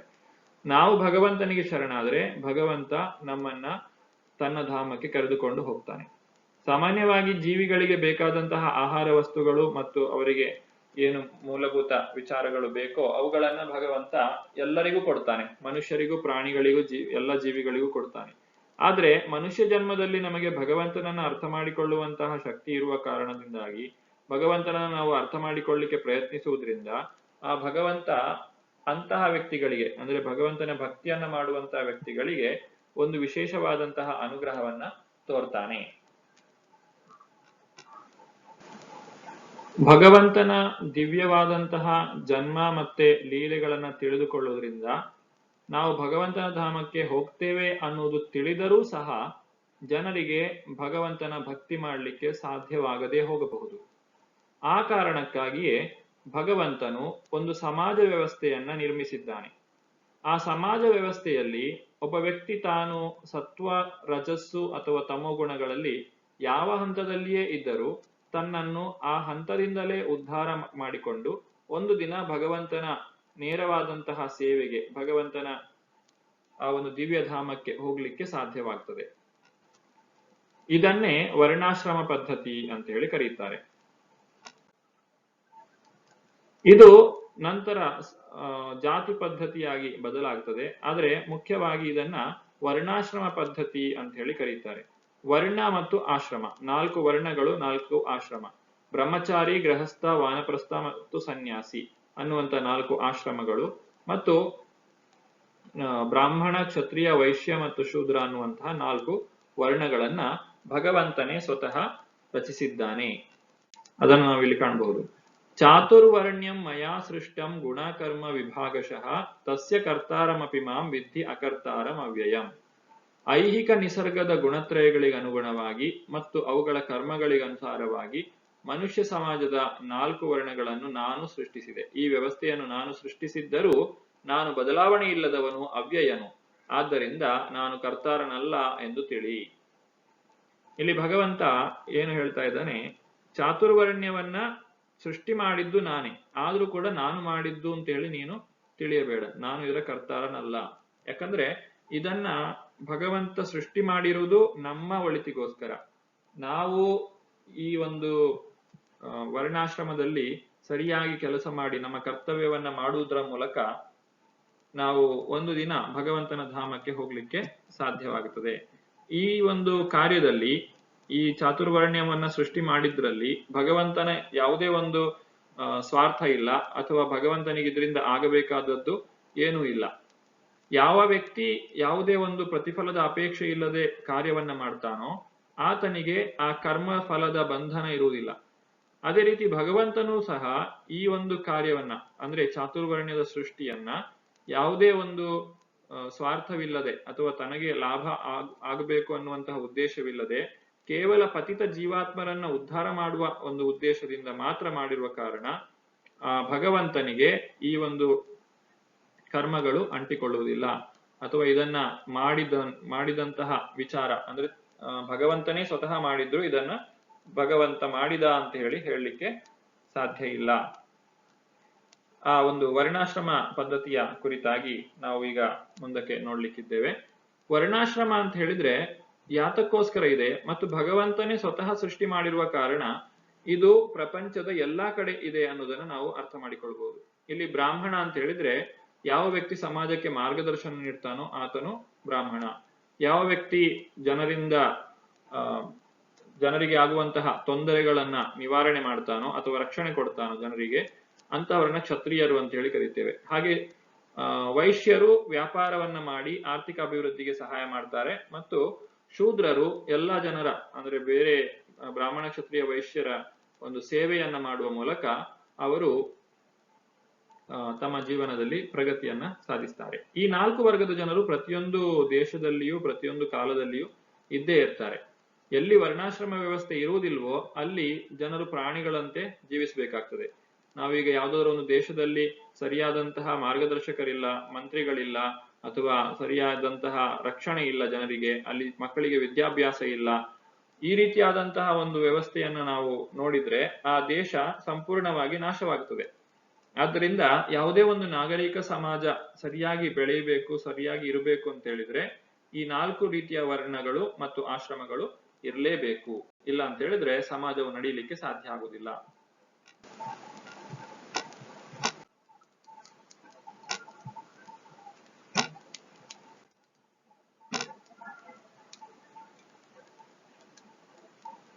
ಭಗವಂತನಿಗೆ ಈ 4 ಕರ್ಮಗಳು ಅಂಟಿಕೊಳ್ಳುತ್ತವೆಯಾ ಅನ್ನುವಂತಹ ಒಂದು ಪ್ರಶ್ನೆ ನಮ್ಮಲ್ಲಿ ಮೂಡಬಹುದು. ಭಗವಂತನಿಗೆ ಯಾವ ಕರ್ಮವೂ ಅಂಟಿಕೊಳ್ಳುವುದಿಲ್ಲ. ಭಗವಂತ ಯಾವುದೇ ವರ್ಣ ಅಥವಾ ಆಶ್ರಮಕ್ಕೆ ಸೇರಿದವನಲ್ಲ. ನಮಾಂ ಕರ್ಮಾಣಿ ಲಿಂಪಂತಿ ನಮೇ ಕರ್ಮ ಫಲೇ ಸ್ಪೃಹ ಇತಿಮಾಂ ಯೋಭಿಜಾನಾತಿ ಕರ್ಮಭಿರ್ನ ಸಬದ್ಧತೆ. ಯಾವ ಕರ್ಮವೂ ನನ್ನನ್ನು ಅಂಟುವುದಿಲ್ಲ, ನಾನು ಯಾವುದೇ ಕರ್ಮ ಫಲವನ್ನು ಬಯಸುವುದಿಲ್ಲ. ನನ್ನ ವಿಷಯದಲ್ಲಿ ಈ ಸತ್ಯವನ್ನು ಯಾರು ಅರ್ಥ ಮಾಡಿಕೊಳ್ಳುವರೋ ಅವರಿಗೂ ಫಲಾಪೇಕ್ಷೆಯ ಕರ್ಮಬಂಧನ ಇಲ್ಲ. ಈ ರೀತಿ ಭಗವಂತನು ಸ್ಪಷ್ಟಪಡಿಸ್ತಾ ಇದ್ದಾನೆ. ಭಗವಂತನಿಗೆ ಯಾವುದೇ ವರ್ಣಾಶ್ರಮ ಇರುವುದಿಲ್ಲ, ಅಥವಾ ಈ ವರ್ಣಾಶ್ರಮದ ನಿಬಂಧನೆಗೆ ಭಗವಂತನು ಒಳಪಟ್ಟವನಲ್ಲ. ಆದ್ರೂ ಕೂಡ ಜನರಿಗೆ ಸರಿಯಾದಂತಹ ಮಾರ್ಗದರ್ಶನವನ್ನು ಕೊಡುವಂತ ಉದ್ದೇಶದಿಂದ ಭಗವಂತನು ಬೇರೆ ಬೇರೆ ಕಾರ್ಯಗಳನ್ನ ಮಾಡ್ತಾನೆ. ಆತನು ಕೂಡ ಆ ಒಂದು ಕ್ಷತ್ರಿಯನ ರೀತಿಯಲ್ಲಿ ಹೋರಾಡ್ತಾನೆ, ಅಥವಾ ತನ್ನ ಭಕ್ತನಾದಂತಹ ಸುಧಾಮನಿಗೆ ತಾನೇ ಸ್ವತಃ ಸೇವೆಯನ್ನ ಮಾಡ್ತಾನೆ. ಭೀಷ್ಮಾಚಾರ್ಯರ ಮುಂದೆ ರಥವನ್ನು ಹಿಡ್ಕೊಂಡು ಓಡ್ತಾನೆ, ಅಥವಾ ಆ ಗೋವುಗಳನ್ನ ಕಾಯುವಂತಹ ಗೋಪಾಲಕನಾಗ್ತಾನೆ, ಅರ್ಜುನನಿಗೆ ಸಾರಥಿ ಆಗ್ತಾನೆ. ಇದೆಲ್ಲವೂ ಕೂಡ ಭಗವಂತ ತನ್ನ ಸ್ವಂತ ಇಚ್ಛೆಯಿಂದ ಮಾಡ್ತಾ ಇದ್ದಾನೆ. ಆದರೆ ಆತನಿಗೆ ಯಾವುದೇ ಕರ್ಮದ ಬಂಧನ ಇರುವುದಿಲ್ಲ.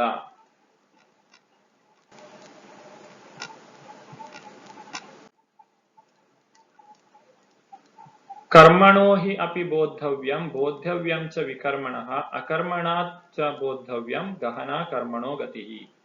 ಕರ್ಮದ ಜಟಿಲತೆಗಳನ್ನು ಅರ್ಥ ಮಾಡಿಕೊಳ್ಳುವುದು ಬಹಳ ಕಷ್ಟ. ಆದ್ದರಿಂದ ಮನುಷ್ಯನು ಕರ್ಮವು ಯಾವುದು, ವಿಕರ್ಮವು ಯಾವುದು, ಅಕರ್ಮವು ಯಾವುದು ಎನ್ನುವುದನ್ನು ಸರಿಯಾಗಿ ತಿಳಿದುಕೊಳ್ಳಬೇಕು. ಭಗವಂತನಿಗೆ ಕರ್ಮವು ಅಂಟಿಕೊಳ್ಳುವುದಿಲ್ಲ, ಮತ್ತು ಯಾರು ಭಗವಂತನನ್ನು ತಿಳಿಯುತ್ತಾರೋ ಅವರಿಗೂ ಕರ್ಮವು ಅಂಟಿಕೊಳ್ಳುವುದಿಲ್ಲ. ಅಂದ್ರೆ ಆ ಒಂದು ಅಂಟಿಕೊಳ್ಳದ ಕರ್ಮವನ್ನ ನಾವು ಅಕರ್ಮ ಅಂತ ಹೇಳಿ ಕರೀತೇವೆ. ಅಕರ್ಮ, ನಾವು ಮಾಡುವ ಭಕ್ತಿ ಸೇವೆ ಏನಿದೆ ಅದು ಅಕರ್ಮವಾಗಿ ಬದಲಾಗ್ತದೆ.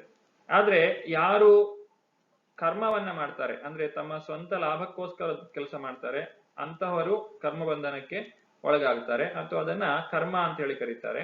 ಮತ್ತು ಯಾರು ಮಾಡಬಾರದ ಕೆಲಸಗಳನ್ನ ಮಾಡಿ ನರಕಕ್ಕೆ ಹೋಗ್ತಾರೋ ಅವರು ಮಾಡುವ ಕರ್ಮವನ್ನ ವಿಕರ್ಮ ಅಂತ ಹೇಳಿ ಕರಿತೇವೆ. ಹೀಗೆ ನಾವು ಮಾಡುವಂತ ಕರ್ಮದಲ್ಲಿ 3 ವಿಧಗಳಿವೆ: ವಿಕರ್ಮ, ಕರ್ಮ ಮತ್ತೆ ಅಕರ್ಮ ಅಂತ ಹೇಳಿ. ವಿಕರ್ಮ ಅಂತ ಹೇಳಿದ್ರೆ ಕೆಟ್ಟ ಕೆಲಸಗಳು, ಯಾರು ಅದನ್ನ ಮಾಡಬಾರದು ಅಂತಹ ಕರ್ಮಗಳು. ಮತ್ತು ಕರ್ಮ ಅಂತ ಹೇಳಿದ್ರೆ ನಾವು ನಿತ್ಯವೂ ಮಾಡುವಂತಹ ಕೆಲಸಗಳು, ನಮ್ಮ ಸ್ವಂತ ಲಾಭಕ್ಕೋಸ್ಕರ ಅಥವಾ ನಮ್ಮ ಜೀವನ ನಿರ್ವಹಣೆಗೋಸ್ಕರ ಮಾಡುವಂತಹ ಕರ್ಮಗಳು. ಮತ್ತು ಅಕರ್ಮ ಅಂತ ಹೇಳಿದ್ರೆ ಭಗವಂತನ ಪ್ರೀತ್ಯರ್ಥವಾಗಿ ಮಾಡುವಂತಹ ಕರ್ಮಗಳು, ಅವುಗಳನ್ನ ನಾವು ಅಕರ್ಮ ಅಂತ ಹೇಳಿ ಕರಿತೇವೆ. ನಾವು ಮಾಡುವ ಭಕ್ತಿ ಸೇವೆ ಅದು ಅಕರ್ಮ ಅಂತ ಹೇಳಿ ಅನ್ನಿಸಿಕೊಳ್ತದೆ. ಇಲ್ಲಿ ಚಿತ್ರದಲ್ಲಿ ವಿಕರ್ಮಕ್ಕೆ ಕೆಲವೊಂದು ಉದಾಹರಣೆಗಳನ್ನ ಕೊಟ್ಟಿದ್ದಾರೆ. ಯಾವ ವ್ಯಕ್ತಿ ತಾನು ತನ್ನ ಶರೀರವನ್ನ ಸರಿಯಾಗಿ ಮುಚ್ಚಿಕೊಳ್ಳುವುದಿಲ್ವೋ ಅಂತಹ ವ್ಯಕ್ತಿ ಮುಂದಿನ ಜನ್ಮದಲ್ಲಿ ಮರವಾಗಿ ಜನ್ಮವನ್ನ ಪಡೆಯುತ್ತಾನೆ. ಇದು ಒಂದು ವಿಕರ್ಮ ಅಂತ ಹೇಳ್ಬೋದು. ಅಥವಾ ಒಂದು ಮಾಂಸಾಹಾರವನ್ನ ಸೇವಿಸುವಂತಹ ವ್ಯಕ್ತಿ ಮುಂದಿನ ಜನ್ಮದಲ್ಲಿ ಒಂದು ಹುಲಿಯೋ ಸಿಂಹವೋ ಆಗಿ ಹುಟ್ಟುವಂತಹದ್ದು. ಅಥವಾ ಬಹಳಷ್ಟು ಗಂಟೆಗಳ ಕಾಲ ಪ್ರತಿದಿನವೂ ಕೂಡ ನಿದ್ರೆ ಮಾಡುವುದು ಏನಿದೆ ಅಂತಹ ಅದು ಕೂಡ ಒಂದು ರೀತಿಯಾದಂತಹ ಪಾಪ ಅಥವಾ ವಿಕರ್ಮ. ಯಾಕಂದ್ರೆ ಮನುಷ್ಯ ಜನ್ಮವನ್ನ ವ್ಯರ್ಥವಾಗಿ ಅವರು ಕಳೀತಾ ಇದ್ದಾರೆ. ಅಂತ ಅವರು ಮುಂದಿನ ಜನ್ಮದಲ್ಲಿ ಒಂದು ಕರಡಿಯಾಗಿ ಹುಟ್ಟುತ್ತಾರೆ. ಹಾಗೆ ಯಾವುದೇ ವ್ಯತ್ಯಾಸವಿಲ್ಲದೆ ತಿನ್ನೋದ್ರಲ್ಲಿ ಯಾವುದೇ ವ್ಯತ್ಯಾಸವನ್ನ ಮಾಡದೇ ಇದ್ರೆ, ಏನು ತಿನ್ಬೇಕು ಏನು ತಿನ್ನಬಾರ್ದು ಅಂತ ಗೊತ್ತಿಲ್ಲದೆ ಆ ರೀತಿಯಾಗಿ ತಿಂದ್ರೆ ಆತನು ಮುಂದಿನ ಜನ್ಮದಲ್ಲಿ ಹಂದಿಯಾಗಿ ಹುಟ್ಟಬೇಕಾಗುತ್ತದೆ. ಹೀಗೆ ಈ ಕರ್ಮದ ಜಟಿಲತೆಗಳನ್ನು ಅರ್ಥ ಮಾಡಿಕೊಳ್ಳುವುದು ಬಹಳ ಕಷ್ಟ. ಇಲ್ಲಿ ರಂತಿದೇವ ಆತನು ಎಷ್ಟೋ ಸಮಯದವರೆಗೆ ಉಪವಾಸವನ್ನ ಇಟ್ಟುಕೊಂಡಿದ್ರು ಆ ತ್ರಿಮೂರ್ತಿಗಳು ಆತನಲ್ಲಿ ಒಂದು ಯಾಚನೆಯನ್ನ ಮಾಡಲಿಕ್ಕೆ ಬಂದಾಗ ಆತನು ತನ್ನಲ್ಲಿದ್ದಂತಹ ಆಹಾರವನ್ನೇ ಅವರಿಗೆ ದಾನ ಮಾಡಿ ಕೊಡ್ತಾನೆ. ಇಂತಹ ಕಾರ್ಯಗಳನ್ನ ಅಕರ್ಮ ಅಂತ ಹೇಳಿ ಕರೀತೇವೆ. ಅಂದ್ರೆ ಭಗವಂತನ ಪ್ರೀತ್ಯರ್ಥವಾಗಿ ಕರ್ತವ್ಯ ದೃಷ್ಟಿಯಿಂದ ಯಾವುದೇ ಕರ್ತೃತ್ವ ಭಾವ ಇಲ್ಲದೆ ಯಾವ ವ್ಯಕ್ತಿ ದಾನವನ್ನ ಮಾಡ್ತಾನೆ ಅಥವಾ ಭಗವಂತನ ಭಕ್ತಿ ಸೇವೆಯನ್ನ ಮಾಡ್ತಾನೆ ಅದನ್ನ ಅಕರ್ಮ ಅಂತ ಹೇಳಿ ನಾವು ಕರೀಬಹುದು. ಹಾಗೆ ಇಲ್ಲಿ ನಾರದ ಮುನಿಗಳು ಕೂಡ ಅವರು ಭಗವಂತನ ಭಕ್ತಿ ಸೇವೆಯನ್ನ ನಿರಂತರವಾಗಿ ಮಾಡ್ತಾ ಇರ್ತಾರೆ. ಅವರು ಮಾಡುವ ಕರ್ಮದಲ್ಲಿ ಅವರಿಗೆ ಯಾವುದೇ ಒಂದು ಸ್ವಾರ್ಥದ ಅಭಿಲಾಷೆ ಇರುವುದಿಲ್ಲ. ಹಾಗಾಗಿ ಅದನ್ನ ಅಕರ್ಮ ಅಂತೇಳಿ ನಾವು ಕರೀತೇವೆ. ಕರ್ಮ, ವಿಕರ್ಮ ಮತ್ತು ಅಕರ್ಮ ಇವುಗಳ ನಡುವಿನ ವ್ಯತ್ಯಾಸವನ್ನ ಈಗ ನಾವು ನೋಡಿದ್ದೇವೆ. ಈಗ ಭಗವಂತನ ಭಕ್ತಿ ಸೇವೆಯಲ್ಲಿ ಬರುವಂತಹ 9 ಹಂತಗಳನ್ನ ನಾವು ನೋಡೋಣ. ವ್ಯಕ್ತಿಯು ತನ್ನ ಜೀವನದ ಬಂಧನದಿಂದ ಬಿಡುಗಡೆಯನ್ನ ಹೊಂದಬೇಕು ಅಂತ ಹೇಳಿದ್ರೆ ಆತನು ಅಕರ್ಮವನ್ನ ಮಾಡಬೇಕು. ಅಕರ್ಮವನ್ನ ಮಾಡುವುದು ಅಂತ ಹೇಳಿದ್ರೆ ಭಗವಂತನ ಪ್ರೀತ್ಯರ್ಥವಾಗಿ ಕೆಲಸ ಮಾಡುವುದು. ಭಗವಂತನ ಪ್ರೀತ್ಯರ್ಥವಾಗಿ ಕೆಲಸ ಮಾಡುವುದು ಅಂದ್ರೆ ಅದು ಭಕ್ತಿ ಕಾರ್ಯ. ಆ ಭಕ್ತಿ ಕಾರ್ಯವನ್ನ ಮಾಡಲಿಕ್ಕೆ, ಆ ಭಕ್ತಿ ಕಾರ್ಯವನ್ನ ಸಾಧಿಸಲಿಕ್ಕೆ ಒಟ್ಟು 9 ಹಂತಗಳನ್ನ ಹೇಳ್ತಾರೆ.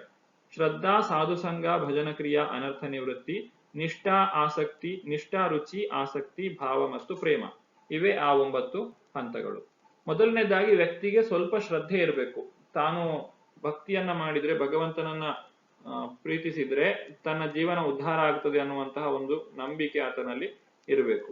ಆ ಒಂದು ನಂಬಿಕೆಯು ಇದ್ದಾಗ ಆತನು ಭಕ್ತರ ಸಂಘಕ್ಕೆ ಬರ್ತಾನೆ. ಈಗ ನಾವು ಸಾವಿರಾರು ಜನರನ್ನ ಪ್ರವಚನಕ್ಕೆ ಅಥವಾ ದೇವಸ್ಥಾನದ ಒಂದು ಉತ್ಸವಕ್ಕೆ ಕರೆದಾಗ ಎಲ್ಲರೂ ಬರುವುದಿಲ್ಲ, ಕೆಲವರು ಮಾತ್ರ ಬರ್ತಾರೆ. ಆ ಬಂದವರು ಶ್ರದ್ಧೆ ಉಳ್ಳವರು, ಉಳಿದವರು ಶ್ರದ್ಧೆ ಇಲ್ಲದವರು. ಆ ರೀತಿ ಯಾರು ಶ್ರದ್ಧೆ ಇಟ್ಟುಕೊಂಡಿರ್ತಾರೋ ಅವರು ಸ್ವಲ್ಪ ಪುಣ್ಯವಂತರು, ಅಥವಾ ಅವರು ಆ ಒಂದು ಏನು ಸಂದರ್ಭ ಇದೆ ಅದರ ಒಂದು ಲಾಭವನ್ನ ಪಡೆದುಕೊಳ್ಳಿಕ್ಕೆ ಅವರಿಗೆ ಸಾಧ್ಯವಾಗ್ತದೆ. ಹೀಗೆ ಯಾವಾಗ ಜನರು ಭಕ್ತರ ಸಂಘಕ್ಕೆ ಬರ್ತಾರೋ ಆಗ ಭಜನ ಕ್ರಿಯಾ ಅಂದ್ರೆ ಭಗವಂತನ ಗುಣಗಾನ, ಭಗವಂತನ ಸ್ತುತಿಯು ಪ್ರಾರಂಭವಾಗ್ತದೆ. ಅದೇ ಕೃಷ್ಣ ಪ್ರಜ್ಞೆಯನ್ನ ಅಭ್ಯಾಸ ಮಾಡುವುದು. ಹೀಗೆ ಅಭ್ಯಾಸ ಮಾಡ್ತಾ ಮಾಡ್ತಾ ಏನಾಗ್ತದೆ, ನಮ್ಮೊಳಗಿರುವಂತಹ ಕೆಟ್ಟ ಪ್ರವೃತ್ತಿಗಳೆಲ್ಲ ನಾಶವಾಗಿ ಹೋಗ್ತದೆ. ಅದನ್ನ ಅನರ್ಥ ನಿವೃತ್ತಿ ಅಂತ ಹೇಳ್ತೇವೆ.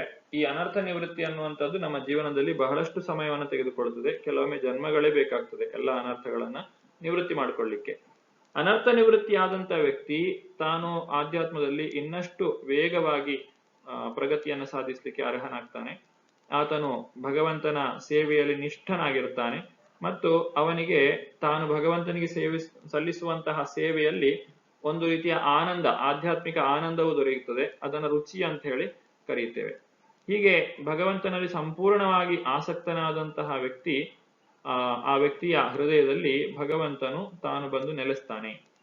ಹೀಗೆ ನೆಲೆಸುವಂತಹ ಕೊನೆಯ ಹಂತಕ್ಕಿಂತ ಒಂದು ಹಂತ ಮೊದಲನೇದು ಭಾವ ಹಂತ ಅಂತ ಹೇಳಿ ಕರೀತೇವೆ ನಾವು. ಅಂತಹ ಭಾವಪರಪಷ್ಟಿಯ ಹಂತದಲ್ಲಿ ಭಕ್ತನು ಆ ಭಗವಂತನಲ್ಲಿ ಸಂಪೂರ್ಣವಾಗಿ ಶರಣಾಗತನಾಗಿರ್ತಾನೆ. ಆದ್ರೂ ಇನ್ನು ಆತನಲ್ಲಿ ಏನಾದ್ರೂ ಒಂದು ಸಣ್ಣ ಪುಟ್ಟ ಅನರ್ಥಗಳು ಇದ್ರೂ ಇರಬಹುದು.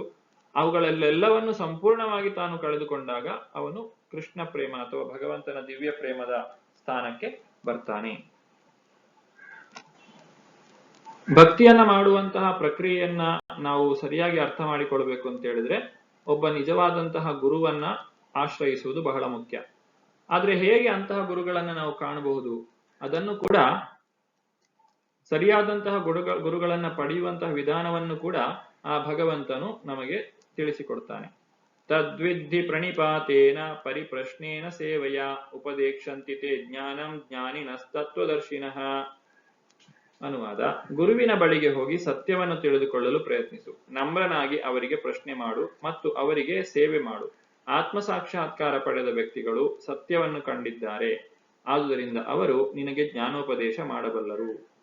ಇಲ್ಲಿ ಅರ್ಜುನ, ಶ್ರೀಕೃಷ್ಣ ಮತ್ತೆ ಬಲರಾಮ ಅವರು ಸ್ವತಃ ಭಗವಂತನೇ ಆಗಿದ್ರು ಕೂಡ ಅವರು ಸಾಂದೀಪನ ಮುನಿಗಳನ್ನ ತಮ್ಮ ಗುರುಗಳನ್ನಾಗಿ ಸ್ವೀಕಾರ ಮಾಡ್ತಾರೆ. ಯಾತಕ್ಕೋಸ್ಕರ ಅಂತ ಹೇಳಿದ್ರೆ, ಜನರಿಗೆ ಒಂದು ಸರಿಯಾದ ಮಾರ್ಗದರ್ಶನವನ್ನ ಕೊಡ್ಲಿಕ್ಕೋಸ್ಕರ. ನಾವು ಕಳೆದ ಸಂಚಿಕೆಯಲ್ಲಿ ನೋಡಿದ ಹಾಗೆ, ಯದ್ಯದಾಚರತಿ ಶ್ರೇಷ್ಠ ತತ್ತತೇವೇತರ ಜನ. ನಾವು ಯಾವ ರೀತಿಯಾಗಿ ಭಕ್ತಿಯನ್ನ ಮಾಡಬೇಕು ಅನ್ನೋದನ್ನ ಭಗವಂತ ಸ್ವತಃ ಮಾಡಿ ತೋರಿಸುವಂತದ್ದು. ಹೀಗೆ ಶ್ರೀಕೃಷ್ಣ ಹೇಳೋದು, ನಿಮಗೆ ಜ್ಞಾನವನ್ನ ಸರಿಯಾಗಿ ಅರ್ಥ ಮಾಡಿಕೊಳ್ಬೇಕು, ಜ್ಞಾನವನ್ನು ಸರಿಯಾಗಿ ಪಡಿಬೇಕು ಅಥವಾ ಭಕ್ತಿ ಸೇವೆಯನ್ನ ಅಭ್ಯಾಸ ಮಾಡ್ಬೇಕು ಅಂತಿದ್ರೆ ಮೊದಲು ಹೋಗಿ ಗುರುಗಳಿಗೆ ಶರಣಾಗಬೇಕು. ನಂತರ ನಮ್ರನಾಗಿ ಅವರಿಗೆ ಪ್ರಶ್ನೆಯನ್ನ ಮಾಡ್ತಾ, ಅವರ ಸೇವೆಯನ್ನ ಮಾಡ್ತಾ, ಅವರ ಒಂದು ಆಶೀರ್ವಾದವನ್ನ ಪಡೆದುಕೊಂಡು ಆ ನಿಜವಾದ ಸತ್ಯವನ್ನ ತಿಳಿದುಕೊಳ್ಳಬೇಕು. ಯಾಕೆಂದ್ರೆ ಅವರನ್ನ ತತ್ವದರ್ಶಿಗಳು ಅಂತ ಹೇಳ್ತೇವೆ. ಅಂದ್ರೆ ನಿಜವಾದ ತತ್ವವನ್ನ ಅವರು ಸರಿಯಾಗಿ ಅರ್ಥ ಮಾಡಿಕೊಂಡಿದ್ದಾರೆ. ಈ ರೀತಿಯಾಗಿ ನಾವು ಈ 4ನೇ ಅಧ್ಯಾಯವನ್ನ ಅರ್ಥ ಮಾಡಿಕೊಳ್ಳಬಹುದು. ಇದರಲ್ಲಿ ಮುಖ್ಯವಾಗಿ ಒಟ್ಟು 42 ಶ್ಲೋಕಗಳಿವೆ. ಮೊದಲ ಭಾಗದಲ್ಲಿ ಪರಂಪರೆಯ ಕುರಿತಾಗಿ ಶ್ರೀಕೃಷ್ಣನು ಹೇಳ್ತಾನೆ. ಆದ್ರೆ ಸೂರ್ಯದೇವನಿಗೆ ಶ್ರೀಕೃಷ್ಣ ಹೇಗೆ ಬೋಧಿಸಲು ಸಾಧ್ಯ ಅನ್ನುವಂತಹ ಅರ್ಜುನನ 2ನೆಯ ಪ್ರಶ್ನೆಗೆ ಶ್ರೀಕೃಷ್ಣನು ತನ್ನ ದೈವಿಕವಾದಂತಹ ಸ್ವರೂಪದ ಕುರಿತಾಗಿ ತಿಳಿಸಿಕೊಡ್ತಾನೆ. ಮತ್ತು ಭಗವಂತನನ್ನು ನಾವು ಪಡೆಯಲಿಕ್ಕೆ ಹೇಗೆ ಸಾಧ್ಯ ಆಗ್ತದೆ ಅನ್ನುವ ಭಕ್ತಿ ಮಾರ್ಗವನ್ನು ಕೂಡ ಭಗವಂತ ತಿಳಿಸ್ತಾನೆ. ಮತ್ತು ನಾವು ಮಾಡಬೇಕಾದಂತಹ ಕರ್ಮ ಯಾವುದು, ಮಾಡಬಾರದ ಕರ್ಮ ಯಾವುದು ಅನ್ನೋದನ್ನ ತಿಳಿದುಕೊಳ್ಳಿಕ್ಕೋಸ್ಕರ ಭಗವಂತ ಆ ಕರ್ಮ, ವಿಕರ್ಮ ಮತ್ತು ಅಕರ್ಮಗಳ ಕುರಿತಾಗಿಯೂ ಕೂಡ ತಿಳಿಸಿಕೊಡ್ತಾನೆ. ಗುರುಗಳ ಬಳಿಗೆ ಹೋಗಿ ಹೇಗೆ ನಾವು ಜ್ಞಾನವನ್ನ ಪಡೆಯಬೇಕು, ಹೇಗೆ ಆ ಒಂದು ಜ್ಞಾನವನ್ನ ಪಡೀಲಿಕ್ಕೆ ಯಜ್ಞವನ್ನ ಅನುಸರಿಸಬಹುದು, ಇವುಗಳ ಕುರಿತಾಗಿಯೂ ಕೂಡ ಭಗವಂತ ಈ 4ನೇ ಅಧ್ಯಾಯದ ಕೊನೆಗೆ ತಿಳಿಸಿಕೊಡ್ತಾನೆ. ಇಲ್ಲಿಗೆ ಈ 4ನೇ ಅಧ್ಯಾಯದ ಅಧ್ಯಯನವನ್ನು ನಾವು ಮುಗಿಸುತ್ತಾ ಇದ್ದೇವೆ. ಹರೇ ಕೃಷ್ಣ. ಧನ್ಯವಾದಗಳು.